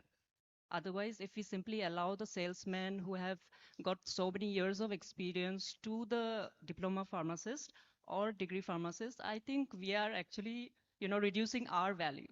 So I think we Thank should you. consider that. I think it's a very concerning, and I Yeah, appreciate that everyone has raised that. Madam Thank ये you. Thank you madam आप आपका suggestion सही है लेकिन जो practical part है उसकी एक हमारी गाइडलाइन बनी हुई है कि registered pharmacist only give the only मतलब registered pharmacist can give the practical training to the diploma students okay if he give the fact training और fact document then state pharmacy council can suspend his registration certificate who are giving the fact training to the students. So many regulation we have, but we as a state pharmacy council never examine and never watch who are giving the fake certificate because when I was a president of the Gujarat State Pharmacy Council, I verified all the practical training by the industry and the pharmacy store. And I suspended registered pharmacists who are giving the pack certificate and giving the only signature and the rubber stamp on the training certificate. I suspended all the registered pharmacists and also fined with 5,000 also. So we have to take as a registered pharmacist. We have to. It is a part of the state pharmacy council also, and it is a part of the principals also because now I am not taking action any action against the principals. If it is a primary duty of the principals only, all the pharmacy academies principals only. If state pharmacy council observe this is a fact certificate and illegal certificate given by the any registered pharmacist, if State Pharmacy Council report to the PCI, then PCI will suspend the principal for 2 years in the academic also. But we are not taken any action till date. But I recommended to all state pharmacy council because all the principal are sitting here. It is duty to principal to verify all the degree because education regulation has a three four parts. First, second, and third is a education. Fourth part is a practical part. When fourth part is completed, then university give the degree. So it is a part of the academic institution. So we are discussing the problems, but real problem is our principals and our academic institution. It is a part of their duty. They are lapsing. They are only collecting money from the students, and they are leaving the student in the market. Go in the market and take the training certificate. We will give the certificate. So we have to understand our responsibility as a teachers. We have to proper channelize the practical to the students, to pharmacy stores, hospitals, and the government hospital, because principal never take a pen, management never take a pen, only collecting the money from the student. So I understand all the issues, but slow we will take the action responsible persons because madam is right. We are decreasing our quality day by day. Now we are practicing. Madam is in the duty. Our pharmacists are on the duty. We are discussing problem. A real problem is from the academics only. So in future, also in my mind, how can take action on the principal for debate from the academic activity from 2 years. So I will take action in future. Okay. Thank you, sir. So we will not take any more queries, sir. Actually, there are so many sessions which is going to run after this session. So and we are totally lacking time. So if any queries if you want to ask, kindly always send the mail to PCI. Uh, Excuse me. What is the basic aim of the training? You go through the deepest. What is the basic aim of the training? Please go through to it. Handling of the prescription. handling, how many of the institution has provide this training for the handling of the prescription? Have you any give the training? Cancer patient, do you have any cancer patient medicine as yeah, tramadol or tumor or chemotherapy medicine? Have you studied ever? So how one register process after getting the diploma or passing the diploma, how can he or she handle this type of patient? One chemotherapy or prescribed doctor, super specialist doctor write this super specialist medicine. So it should be start from the, rightly says the our president, that start from the institute. Some collect the prescription from the various hospital and study it group wise. And then accordingly, training start from the institute itself.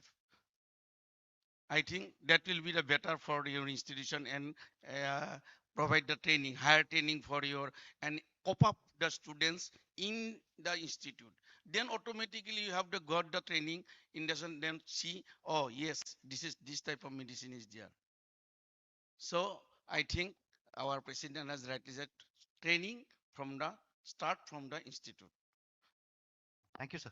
So as we come to the conclusion, to the end of this session, it's a very privilege to have with us our honorable president of PCI, who has been taking part in this panel discussion. We have also our honorable vice chancellor of Assam Downtown Universities, all the executive members from PCI, and the teachers as well as the industrialists.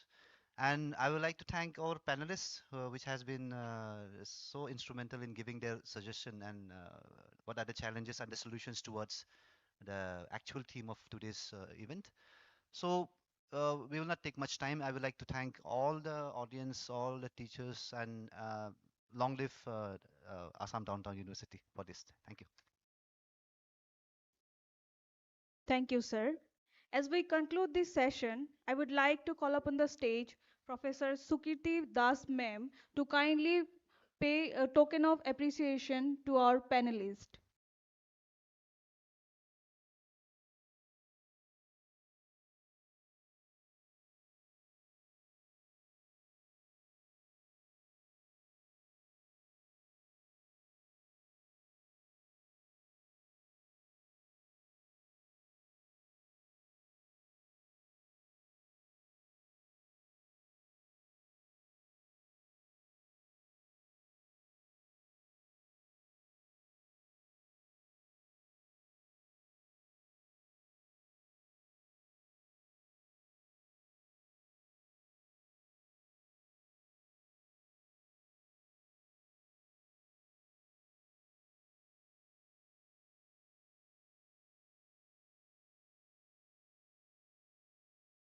Thank you, ma'am. Now, I would like to request all our esteemed PCI officials to kindly gather for a group photograph.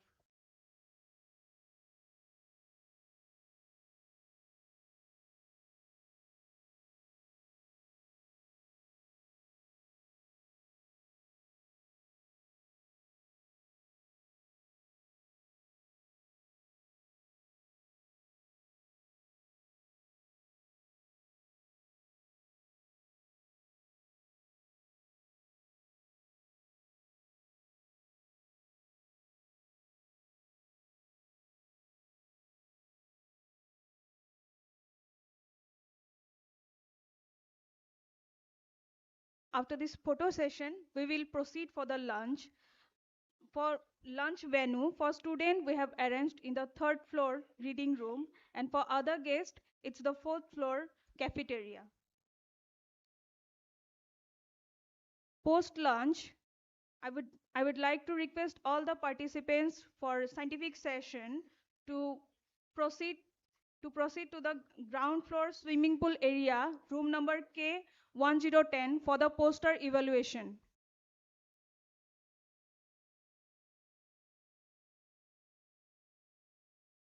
For poster evaluation, kindly proceed to room number K1010, ground floor swimming pool area.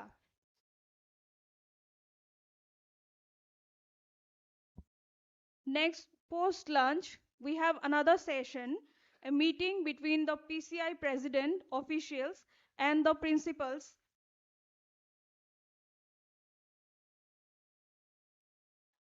Also, we will be having our valedictory session post lunch, which will start from 3:30 p.m. sharp, where we will be having the prize distribution ceremony. So I would like